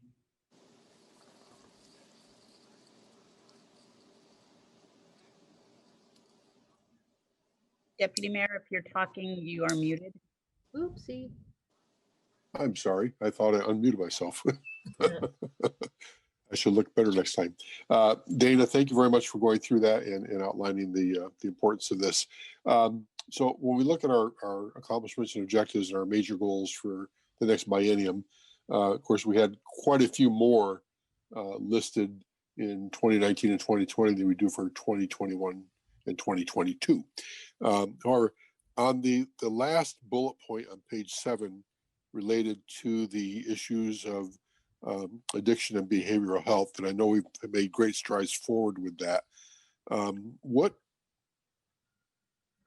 types of plans are we looking at to continue this going forward, as we don't have that set as a major goal for the next biennium? That is a great question. I think I would say what immediately comes to mind is the work that we're going to be able to do with the Consolidated Resource Center, and ensuring that as that is stood up, that we have a strong arm is kind of a bad word, but that we have a good and solid foundation around behavioral health in that space, as well as citywide. So it was also some of the goals were collapsed into more comprehensive goals. And if you look 1, 2, 3 up from the bottom, support locally and regionally coordinated efforts for human services to meet the basic needs of our community that include all aspects of health. Okay. That is just a way to consolidate, instead of having 100 goals that we have to try and keep track of. Yep. It's consolidating those goals so that they're meaningful and that they can encompass more than. If you remember at one of our retreats a few years ago, there's a difference between goals and strategies and initiatives. Mm-hmm. goals are the larger overarching ideas. And then underneath that will be our strategies and our implementation. But it needs to be at that higher level as one of our goals. So that's why they were changed to incorporate some of the goals together. And thank you. And I appreciate that. And I'm actually glad to see that we have those broader goal categories. I think it's easier to not only measure, but it allows us to really have some focused processes going forward with each one of those. So I appreciate how it's been done. Thank you. Thank you. It also allows us a little bit more leeway. If we are so very specific in nature, then we may not be attaining a goal or attaining a strategy. But this way, we have more access and more ability to attain those goals. Councilmember Stearns. Thank you, Your Honor. I just wanted to add that I appreciate the Deputy Mayor's question, because I certainly support anything we can do for to increase mental health and substance abuse and other services here in our city. Thank you. And Councilmember Stearns, it has been one of the passions that I have worked on since I came into office. So I can assure you that there's no way that it is going away. And I forgot. Thank you, Your Honor. And I forgot to preface kind of my setup and my introduction that as you see all the different departments present their goals, you're going to see fewer goals, because that is one of the things that we talked about, was focusing on our much bigger picture objectives rather than just trying to measure everything that we do on a day-to-day basis. We want to highlight the bigger, more important, big picture things that we're working on over the biennium. So you'll see a reduced number of goals for all the departments as they do their presentations. Hey, Dana, thank you. Yes. Back to me? Yes. All right. Okay, I'm just sort of moving through the pages here and getting now into the line item budget. Looking at page 9, there's, as you can see across the board, there's very few changes there for the council and mayor budget. Things stayed relatively the same. I know, as Councilmember Baggett was noting earlier, one thing that we do tend to sort of hone in on is looking at the change in the budget, whether it's up or down, and we should be able to answer those questions for you if you do have, if anything is really standing out to you. Moving down now, even into page 10, again, pretty much everything stayed the same for the most part, small reductions here and there based on just various things, changes in programming or what have you. And then moving through page 11, not really, again, not a lot to note there. And Dana, Deputy Mayor DeCoursey has another question. I'm sorry, I should pay more attention to the screen. Oh, that's okay. No problem. I keep putting my finger on the little thing to unmute myself. So on page 10 at the top, we have travel for council. Mm-hmm. And we have the same number in 2020, 2021, 2022. Mm-hmm. And we know that with the COVID situation, none of us have gotten on a plane or gone anywhere or traveled anywhere or done anything like that. So our numbers have reduced significantly. And I've mentioned this in some of my preliminary things I've shared, but perhaps we should look at 2021 especially to see where we stand at that time. And this is not a big number in relation to the overall budget. I understand that, but perhaps we should look at that $7,000 number and perhaps reconsider that at least for 2021 and perhaps for 2022. I know some of us travel a little more extensively than others, but we do have the opportunity to reallocate those funds to council members that use more than some of us may use. So just a thought for perhaps for council to perhaps look at that and rethink that number.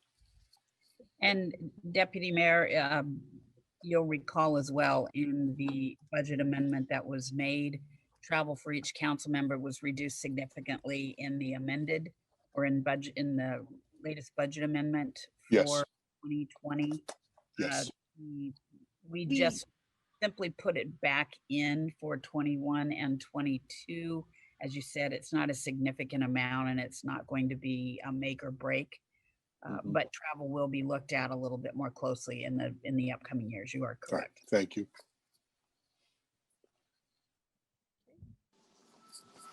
Any other questions?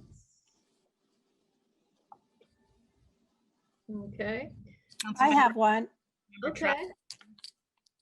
Yes, on page 10, I noticed that on the line where it says miscellaneous community service or organization dues.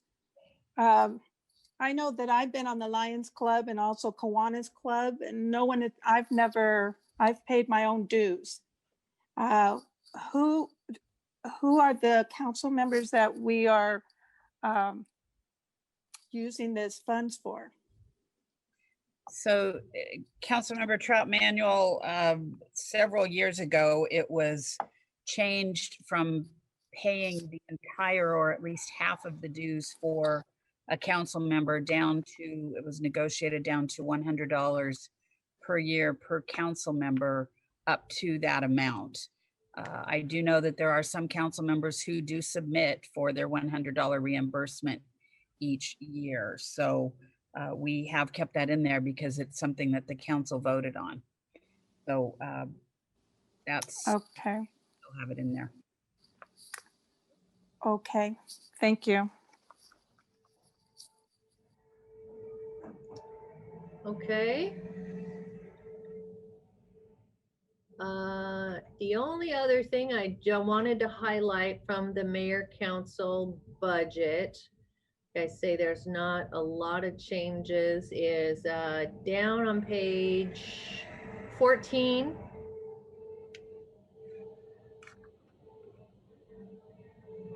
And under the 513.100.49 miscellaneous at the top there, you can see that's where there is a significant change in the budget, but that is the change that I referenced earlier about moved money with the sister cities monies on 8 and 9 and the Sound Cities Association. All three of those items were moved from another department. So like I say, it's not new money, it's moved money. So when you hear, in fact, all of those came out of the community development department. So when you hear from Director Tate, you should hear about a reduction in some of his line items. That is pretty much it for mayor council. Any other questions on that specific budget or some line items before I move into the admin budget? And I'll just be doing two. It'll be economic development and emergency management tonight. Councilmember Malenga has a question. Okay. I was curious, what is the facility allocation? Is that like janitorial services or our portion of the lease? Like, what is that facility allocation? That is, we have 3 funds that are what we call inter-fund services, where the budget for that fund is made up from budgets of everyone else's department, if you will. Everyone pays into the pot. That's for IT services, multimedia services, and facilities. So that is anything from office equipment, yes, custodial, any other things that a particular department requires of the facilities division to maintain a safe workspace, basically. Does that answer your question? Yes, thank you. Yep. Okay, any other questions before Dana moves on? Okay. Okay. Yeah.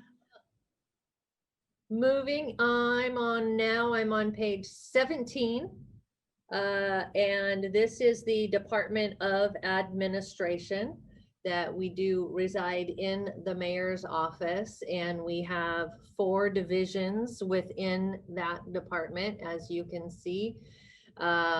And that is our Emergency Management Division, our Communications and Multimedia Division, Economic Development and Facilities. And you can see the associated staff with those divisions. One thing to note there is under economic development, we did have a position vacated there, and we reclassed that position to our equity position into the HR department. So it's there, but it's not really there right now. And there are 3 components, like I said, that I will go over with you today. You can see here on the next page, on page 19, the mission statement for our department. Basically, we are, I believe it was at the beginning of this year, presenting my department, I described us as the Switzerland of the departments, because we are here to make sure that everyone else can do their job in a certain way, and support them in their mission to do what they need to do. In the department overview, we highlight, of course, the 4 specific divisions within administration, but also highlight a couple of other important functions that we oversee here, and that is the Hotel Motel Tax Fund. That's basically the tourism and the LTAC board. And the business improvement area, the BIA, that is also something that we have Doug in economic development oversee.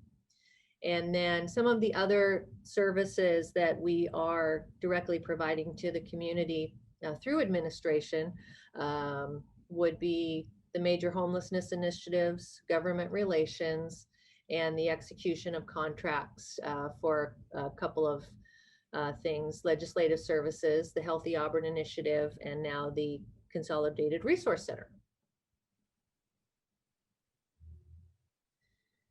And then moving into goals and objectives, would like to talk to you just a little bit about the Emergency Management Division.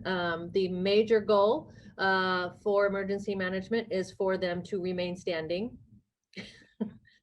Councilmember Stearns has a question. Okay. Thank you, Your Honor, and thank you, Dana. I was just wondering, what is the Healthy Auburn Initiative? Has that been going on for a while, or? Yeah, that is what Pat Bailey oversees, that our Blue Ribbon Committee for Healthy Auburn. We contracted with her, I believe we started that in 2017. 2015 or 16, we were working on it. 2015. Well, no, the study came out in 2015. We started the Blue Ribbon Commission, I believe, in 2016. Okay, yeah. To address the King County health assessment that showed South King County as far less healthy than the east side of the county. You're correct, Mayor. Yes. Does that answer your question, Councilmember Stearns? Yeah, it does. Thank you. Is it, I mean, are you familiar with the work? Is there? No, I'm not really familiar with the work. I am familiar with like my own personal unhealthy eating habits, but and mine need to be healthier. But I'd love to learn more about it, but not at the expense of our time either. Okay, great. I'll make sure you get some information on it. It's amazing work, actually. But again, getting back to our emergency management division, like I said, my #1 goal is to make sure that they remain standing.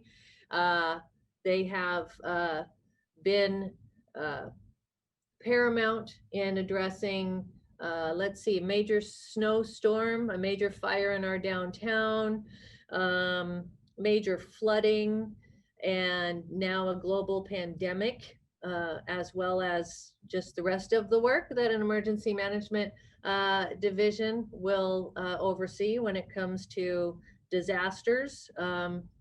I think we're considering adding maybe dealing with locusts or other things because we're pretty sure they're coming at this point. But it is a small but mighty staff. Many of you have met and heard from Jerry Thorson over the years, and Tyler and Scott at his side doing the work of emergency management, keeping us prepared for disasters.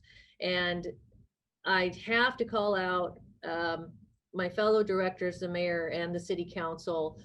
When we adopted the last budget and emergency management came up, and you know, it was Jamie's predecessor who basically just said, we can't afford not to fund it and fund it well. Because if we end up in a major disaster, pandemic. Yeah, or a pandemic. You know, it's stuff you prepare for, you hope you don't have to execute, but we have been able to execute, and I can't say enough about the work and how hard they've been working throughout all of this. So want that a matter of record.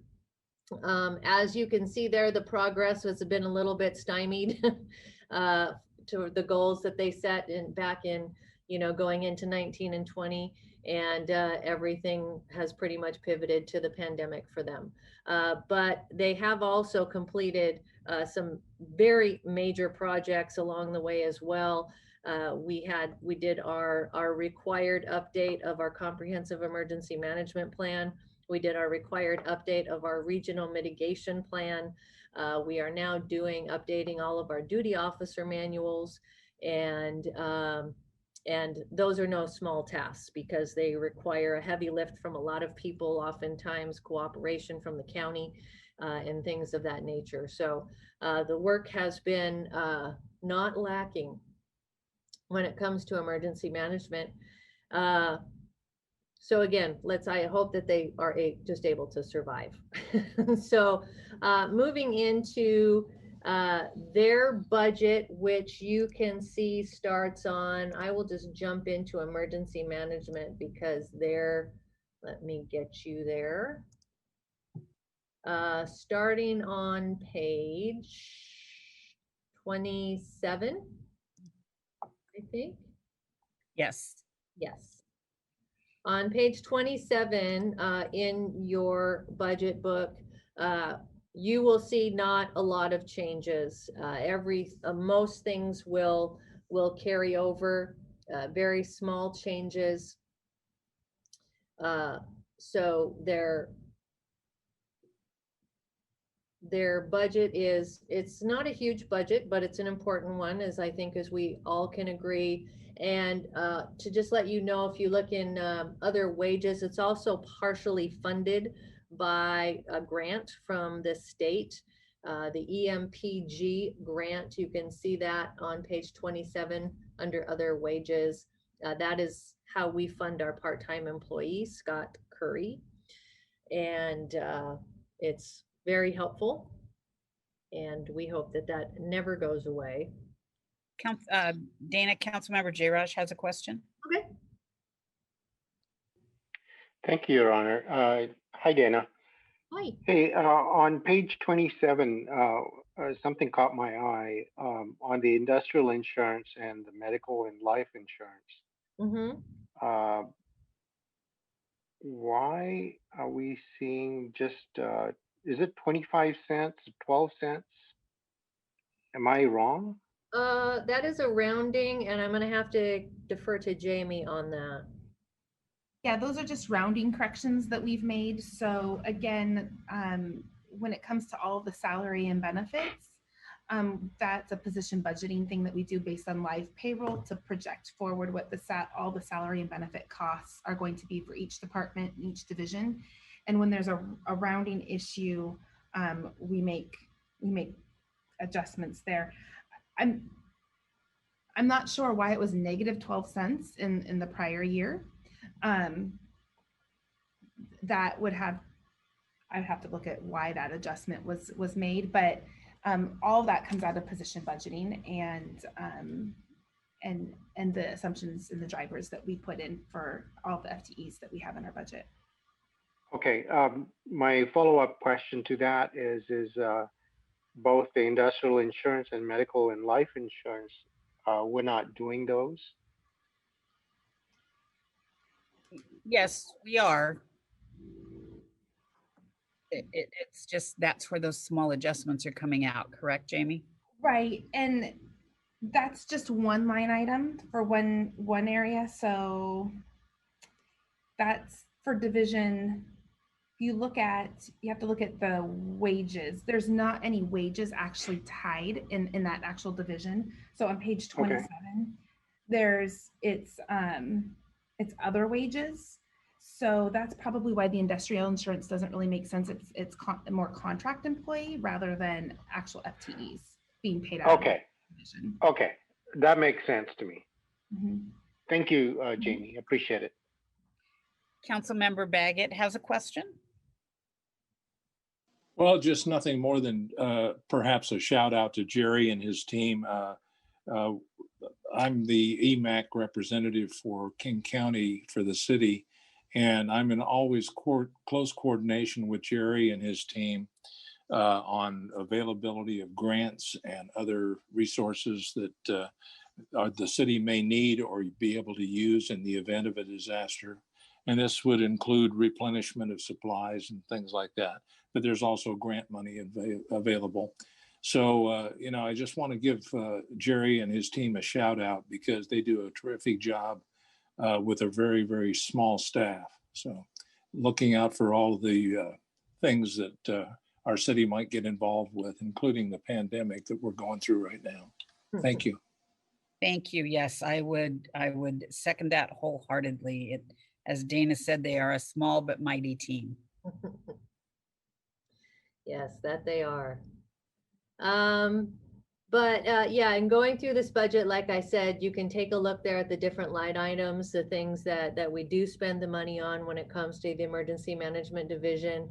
And, you know, kind of referring back to their goals and objectives as well as, you know, to ensure that when that big one hits, and we've had 3 of them, that we can survive it and that we can get through it. And they've done a masterful job. If there's nothing else on emergency management, I'm going to jump back up to economic development. If I can just cut in for a second, I wanted to maybe take a poll for the mayor and the council. I know that this meeting goes from 4 to 6. Before we, and I know that Dana has some new programs too that she was going to present and discuss as it relates to the economic development portion of her budget. So my question is, do you guys want to continue moving through the rest of administration, or would you like to pick up at our next meeting? I just want to be thoughtful of everybody's time. I think we should try and get through it unless there is someone on the line in the meeting that has a hard stop. Other than the first game of the NFL season, which I'm recording, I don't have anything that would prevent. The sounders are on, but not so sound. I'd like to go through. I just need to run to the restroom. I was going to say the exact same thing. All right, why don't we take a 5-minute break and we will come back. Let's see, what time is it? It is 6:07, so let's come back at 6:12, please.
Okay, so we have all council members back. Welcome.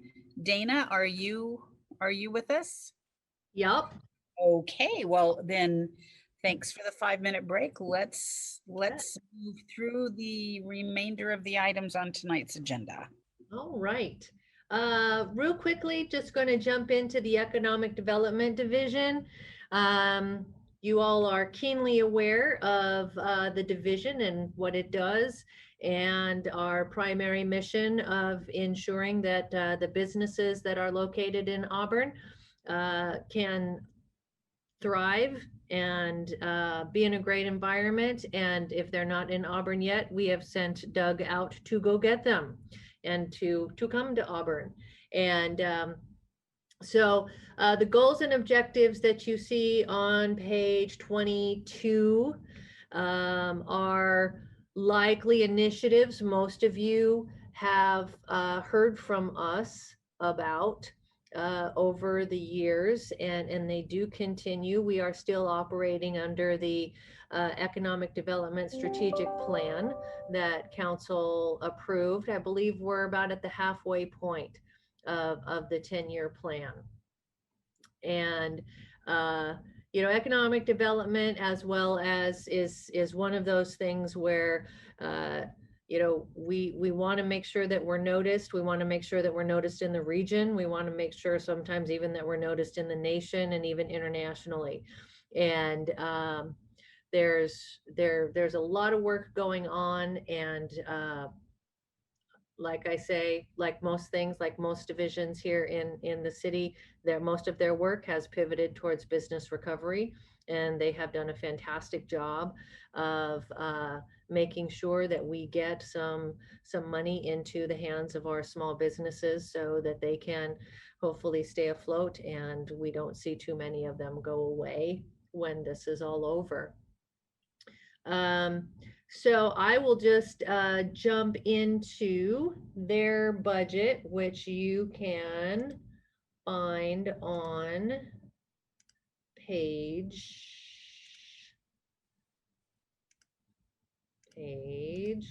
getting there. I lost them.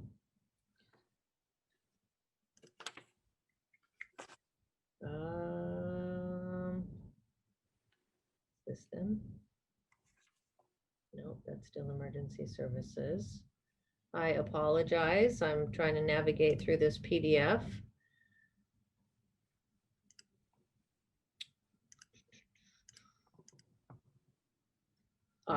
Starting on page 34 is the economic development budget.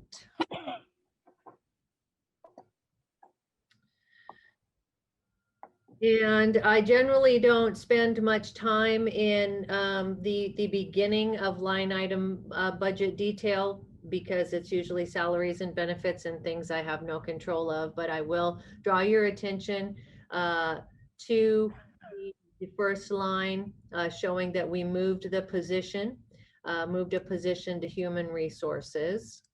So you know that that has been captured in our salaries and benefits. And I'd like to also draw your attention to 41. Not a lot of divisions have this many professional services listed specifically, but this speaks to our desire to stay connected within the region, throughout the state, and throughout the nation, really, to ensure that we have the connections and the networking needed to make sure that Auburn is known as a great place to do business. And that is generally the reason for us being a part of so many different associations. The newest one is the first one listed. That is the Greater Seattle Partners, the effort that has been led by former Governor Gregoire, and Mayor Backus does sit on that executive board as well. So that has fully formed and has legs and is going to be a sustainable and important place for us to be in the future. And this is part of the new program requests that we will make permanent, that expenditure to be a member of the Greater Seattle Partners. The other thing I will draw your attention to, and it does also relate to the program expenditures or the program improvements, is the Port of Seattle matching grant. And that is a grant that the port started doing in 2016, and the City of Auburn has received that grant each year. It's based on population, and that is money that is funding our business incubator, our buy local program, some of our advertising efforts of marketing ourselves to the business community. And then I will draw you also to the 49 line item on page 36. And our real estate services, our staff member, Josh Arndt, oversees all of the city's assets and a lot of other things. He's been before you quite a number of times in his work, but that is also a program and request that we are asking for as it relates to his job in real estate services. And we made a few changes a couple of years ago on one thing that Josh oversees, and we are looking to hopefully fund some maintenance on those properties. So if there's anything specifically to the economic development budget, goals, objectives, there's any questions there? Deputy Mayor DeCoursey has a question. Okay. Thank you, Mayor. Dana, it's not really a budget question, but in relation to what's listed here, we have tip strategies and of course the associates with that. And I know Doug has been out and about doing some fantastic things. Have we seen anything in relation to changes or lack of going forward in relation to what tip strategies and retail coach and Heartland has put together for us with the pandemic situation? How has that affected us in what they're looking at? I would say it has had a minimal effect in one regard, in that we utilize their services and their knowledge base for quite a number of things. The most recent, of course, they're tracking trends and helping us look at what is forecasted out there on the economic front. But the other, just to give you an example of how we utilize their services. As you know, the GSA property is up for sale. There's a lot of things going on with that property that we're trying to stay on top of. And we have tapped them a couple of times for some market study, for some research. And when GSA first put it on the market, for example, and they came to us saying, oh, well, we think the highest and best use is warehousing and manufacturing. And we said, we don't. And TIP actually did a fantastic report about the commercial district as it goes down towards the mall and some of the other development that we're seeing around there. And I would say helped us make a great case for them to not see that as the highest and best use, and also help them understand also with some staff lobbying that we do not intend to change the zoning on that property. And you know, we're going to make sure that that property is the best for Auburn. And then there have been there was a market study they did for us, and it's escaping me right now. It was only just a couple of months ago. We needed some job numbers that were focused around like a half-mile radius of, I don't know, I can't remember if it was the hospital or the transit center or something of that nature. Oh, it was the transit center. It was something that we were dealing with WashDOT, and some comments that were made publicly by Roger Millar that we needed to contradict.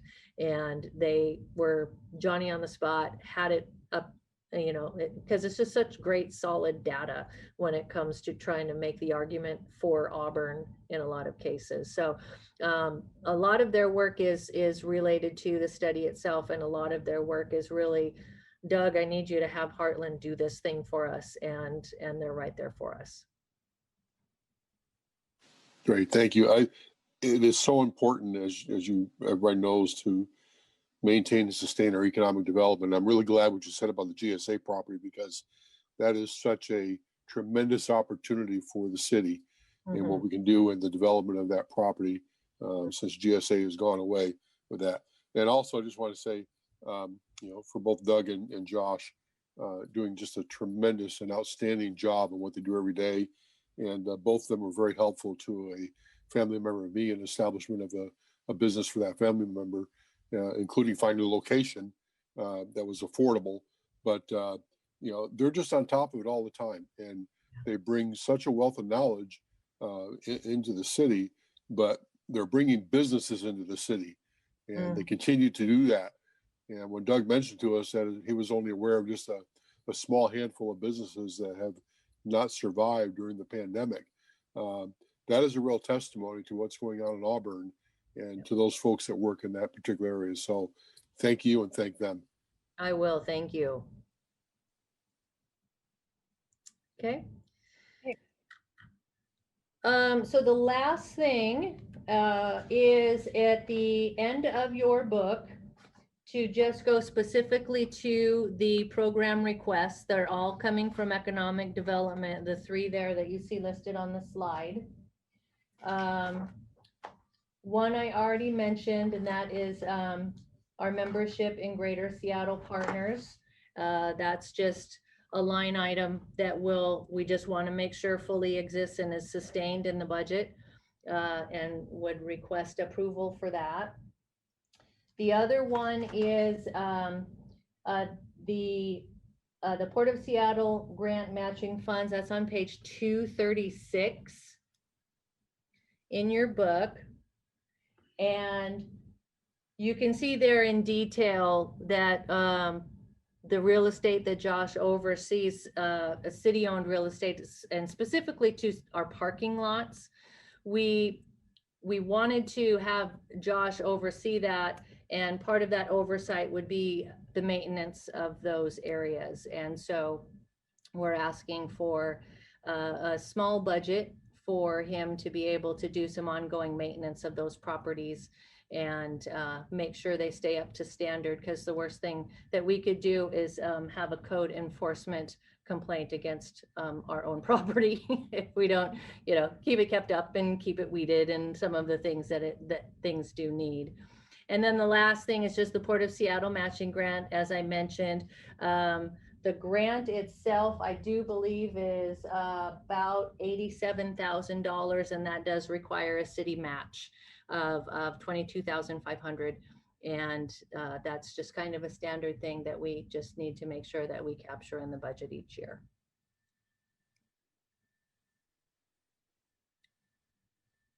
And that's all I have. Questions from council? All right. Thank you, Dana. Yeah, thank you. I have to leave now.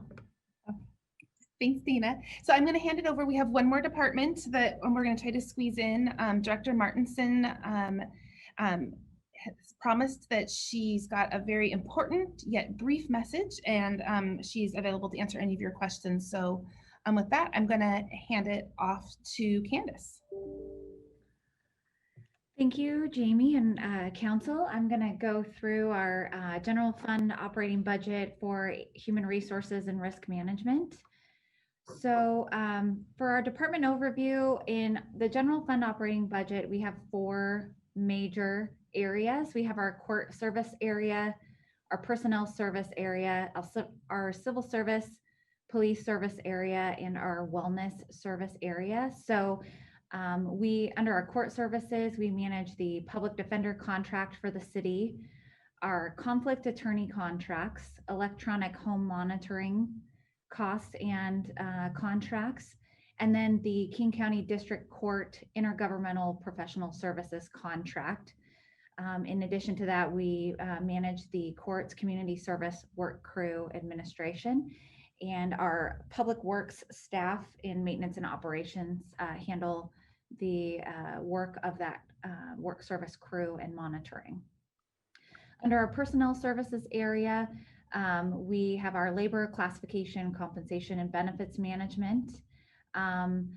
We also handle recruitment, retention, and separation, our personnel management, advertising for non-civil service positions, background and reference checking for all of our hires, policy development and legal compliance in employment areas, staff training for our department so that we stay current on all of our HR functions, the tuition reimbursement program for the city's commute trip reduction program, the Independent Salary Commission, which sets salaries for the mayor and council, our Inclusive Auburn initiative, our equity, racial equity program management.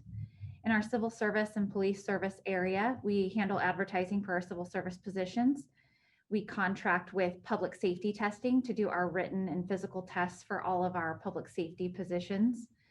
We have a background investigation budget that handles our psychological testing, our pre-employment medical and physical for our public safety personnel. And then our wellness service area. So in there we have our supplies for our wellness events that we do as part of our benefits package, our annual employee benefits fair, and then professional service fees for our wellness program. And that is a requirement under our insurance through Association of Washington Cities. And for our wellness efforts, we get reduction in premiums for that. So it's mutually beneficial to the city and to our employees. For 2019 and 2020 accomplishments, we did a lot of work in the last budget. We completed the contract negotiations for collective bargaining agreements. So about 50% of the city is unionized. So we have the Teamsters union, and we also have the police officer, sergeant, commander, and non-commissioned collective bargaining agreements for our public safety folks. And then we also were able to receive the Well City Award, and that is through Association of Washington Cities for us meeting certain wellness objectives in the year. We did a big revision of our medical plan in 2020. So we, on advice of Primera and the city's insurance broker, we negotiated a higher deductible health plan, and we were able to successfully transfer about 50% of the city's population over to that higher deductible plan. So that was a big move for us to try and control our costs in the future. The city prior to this had a very rich benefit plan. So we wanted to be able to couple the plan with some VEBA contributions. Some of you, if you're not familiar with VEBA, it's very similar to a health savings account. And so the city was able to take some money that we were redirecting to premium and put that into a VEBA account. So essentially the end result for our employees was the same amount of coverage, but we were paying a lesser amount in premium. So we will continue to, during our open enrollment, advocate for additional members to move on to that plan. And then we completed processes for 125 recruitments and promotions over the last budget. We also had an increase in conflict case assignments through our court. So we are continuing to review options to control those costs for the cases that are moving away from our primary public defense contract to those conflict attorneys. And then we've developed a citywide training and development committee to solicit recommendations for improvement in training and development areas, which has then led us to refining our performance appraisal process. So we're moving from a traditional annual performance appraisal to a 6-month check-in process based on feedback of all the city departments. So we're rolling that out currently.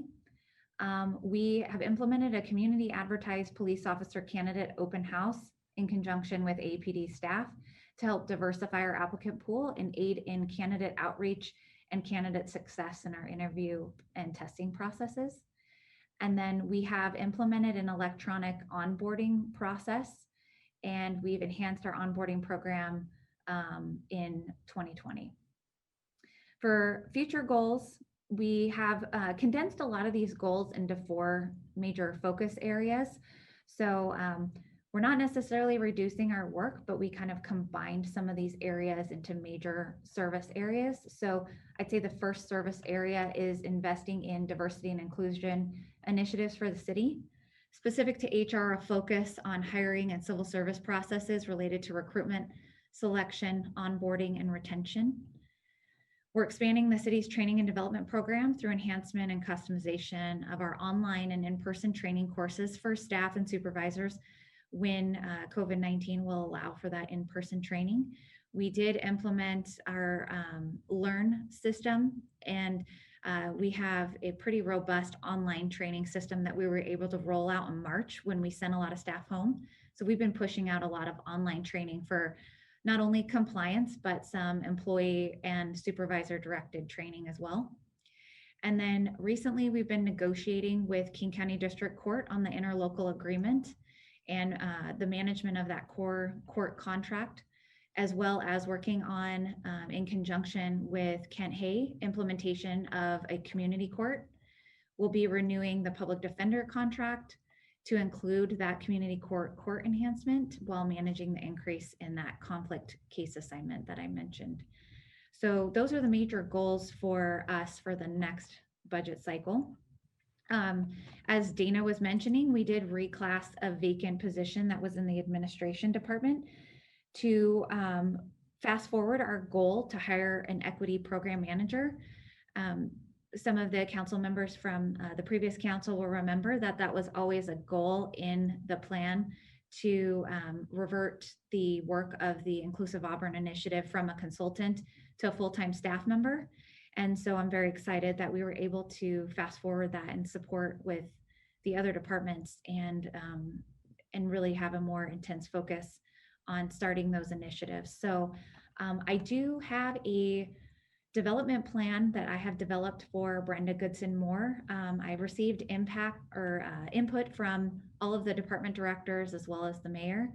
And if any council members are interested in seeing that development plan, what I wanted to do was organize our thoughts, because I think the training that all of the department directors went through, we identified a lot of areas of work, but we didn't necessarily have a lot of staff time to dedicate to those. So those weren't moving as fastly as we want. So we wanted to be able to prioritize the onboarding of Brenda Goodson Moore with the projects and the assignments that we want her to help all of the departments with. So if any of the council members are interested in kind of what Brenda's first year looks like, we created a development plan in our new performance management system, which has been pretty slick. And Brenda and I will continue to add to that plan, as well as any feedback from directors or mayor or council. So if any of you are interested in that, I'm happy to share that with you.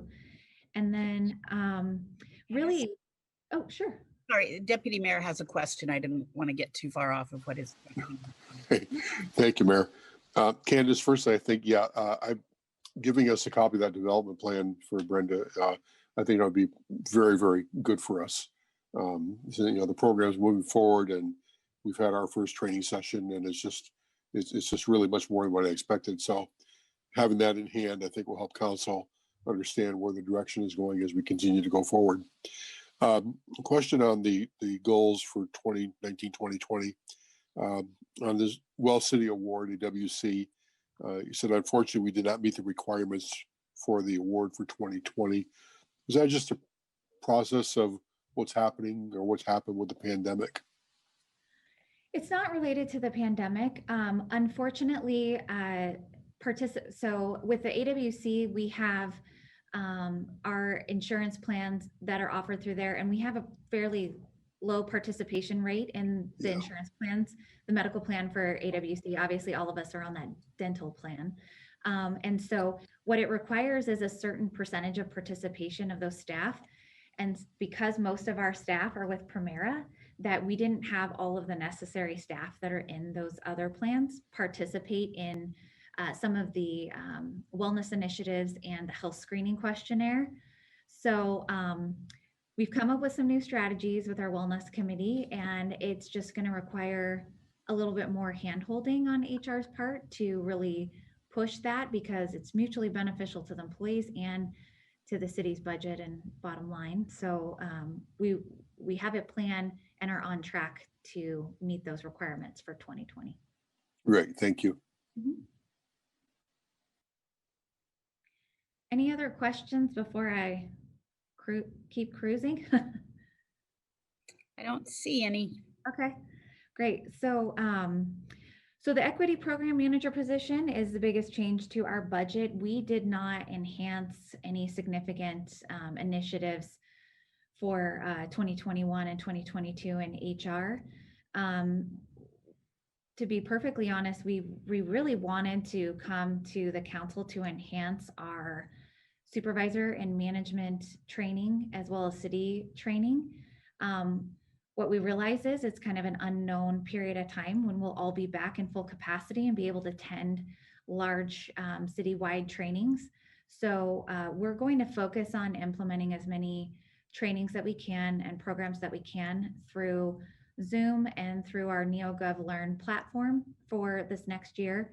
And we will look at ways that we can enhance training for staff and meet requirements and areas that we think that staff want and need development in. And we'll utilize the resources and the tools that we have and wait for the world and our budget and community to kind of stabilize. And we'll look forward to trying to enhance those in the future. But in addition to that, and I know that Jamie pointed to this, that really we knew that a huge goal of the cities was to replenish the salary and benefits and the vacated and frozen positions. And so we realized that there may be some things that we want to enhance, that it just doesn't make sense right now, given everything that staff have had to sacrifice to get through the COVID pandemic. So that's pretty much a high-level overview of HR. I don't know if there's any specific questions, but I'm happy to send to council the development plan for Brenda Goodson Moore. Councilmember Baggett has a question. Councilmember, if you're— Yeah, thank you. I was having trouble with my screen. Just an observation. I just want to point out that in the short time that Brenda's been here, I've been in several meetings with her, including the training for the council as well, for the equity and racial equity training. And she's done a great job. I also want to give a shout out to Terry Mendoza, who's been a great asset for us on our law enforcement officers and firefighters board. She does a great job and goes way, way above and beyond the call of duty to make sure that we're all informed with everything, including personal deliveries of our packets to our homes during the pandemic, which is really, really special. So we really appreciate it. And I just want to make you aware that we really appreciate her work, and Brenda's as well. Thank you. Thank you. Councilmember Trout Manuel. Candace, on that department employees, is that 8 employees, and then Brenda's will bring it up to 9? Is that correct? Yes, that's correct. Okay. All right. Thank you. Mm-hmm. And I just want to say thank you so much for the kind comments about our HR staff. I will wrap this up really quickly, but I'm just so pleased at the team that we have in human resources, having to do a lot of work for the safety and health aspect of the pandemic. Our staff has really risen to that challenge, and I know that all of the departments have had to as well. So I definitely don't want to minimize any other department's contribution to that, but I've just really been impressed with our team and how they've been able to shift and pivot and make a lot of things electronically so that we're still supporting, the 50% of our staff that remain here in person and the 50% of our staff that are working remotely. So I just couldn't ask for a better team and just really enjoy working with all of them. In addition to that, I will mention, and I know that that Jamie had mentioned this, but really what we've been able to bring to the table as far as trying to close the budget gap for this year is for the staff that have given up part of their salary and benefit packages, and really partnering with our team and the insurance broker for us to be able to realize some savings in our insurance plans that aren't being utilized right now, while still capping those future increases in the wave of people that are putting off medical plans. I just really think that a lot of things have come together for us, and feel really confident about where we're headed into this budget from an HR standpoint. So thank you very much for everybody's support and kind words. Great. Okay. Okay. Any other questions for Candace? Excellent. So that really concludes our budget workshop this evening. Just really quickly, looking at next week, we're going to, there's a couple of follow-up questions that I have written down, and we'll get back to those. We'll get those back to you either before next week or review them at our meeting next week. We'll finish up our general fund departments. We'll move into internal service funds. And then our last meeting, we'll do the general governmental capital review, our proprietary funds, and then all other funds, and then review the next legislative steps that the council will need to take in order to get our budget adopted before December 31st. And so with that, we're done. Amy, one of those items with the IT allocation has to be that we added Kent under the mayor and council budget. So that's where some of that allocation is going to be increased because the headcount increased. That is because that's a whole new person, so that is a pretty significant increase. But I will double check that allocation, the number from last year, and compared to the number for this year, and what happened. Great. All right. Any other questions, council, before we adjourn for the evening? I appreciate your attention, your willingness to go over the time that we had scheduled. You just never know. Some years there's no questions. Some years there are significant questions and meaningful conversations. So I do appreciate that you were asking some very good questions and that you care about the budget, because as you know, that is one of the main responsibilities of council, is to ensure that we have a balanced budget that is approved, as Jamie said, prior to the required date at the end of this year. So with that, I will say thank you to the directors. Jamie, great job. All of the directors have worked really hard on this budget, as has Jamie and her team, all of the directors' teams. So council, thank you very much. We will see you Monday night for our study session. And we also have an additional budget meeting, I believe, next week. And we also on Saturday have our second session on racial equity. So we are adjourned.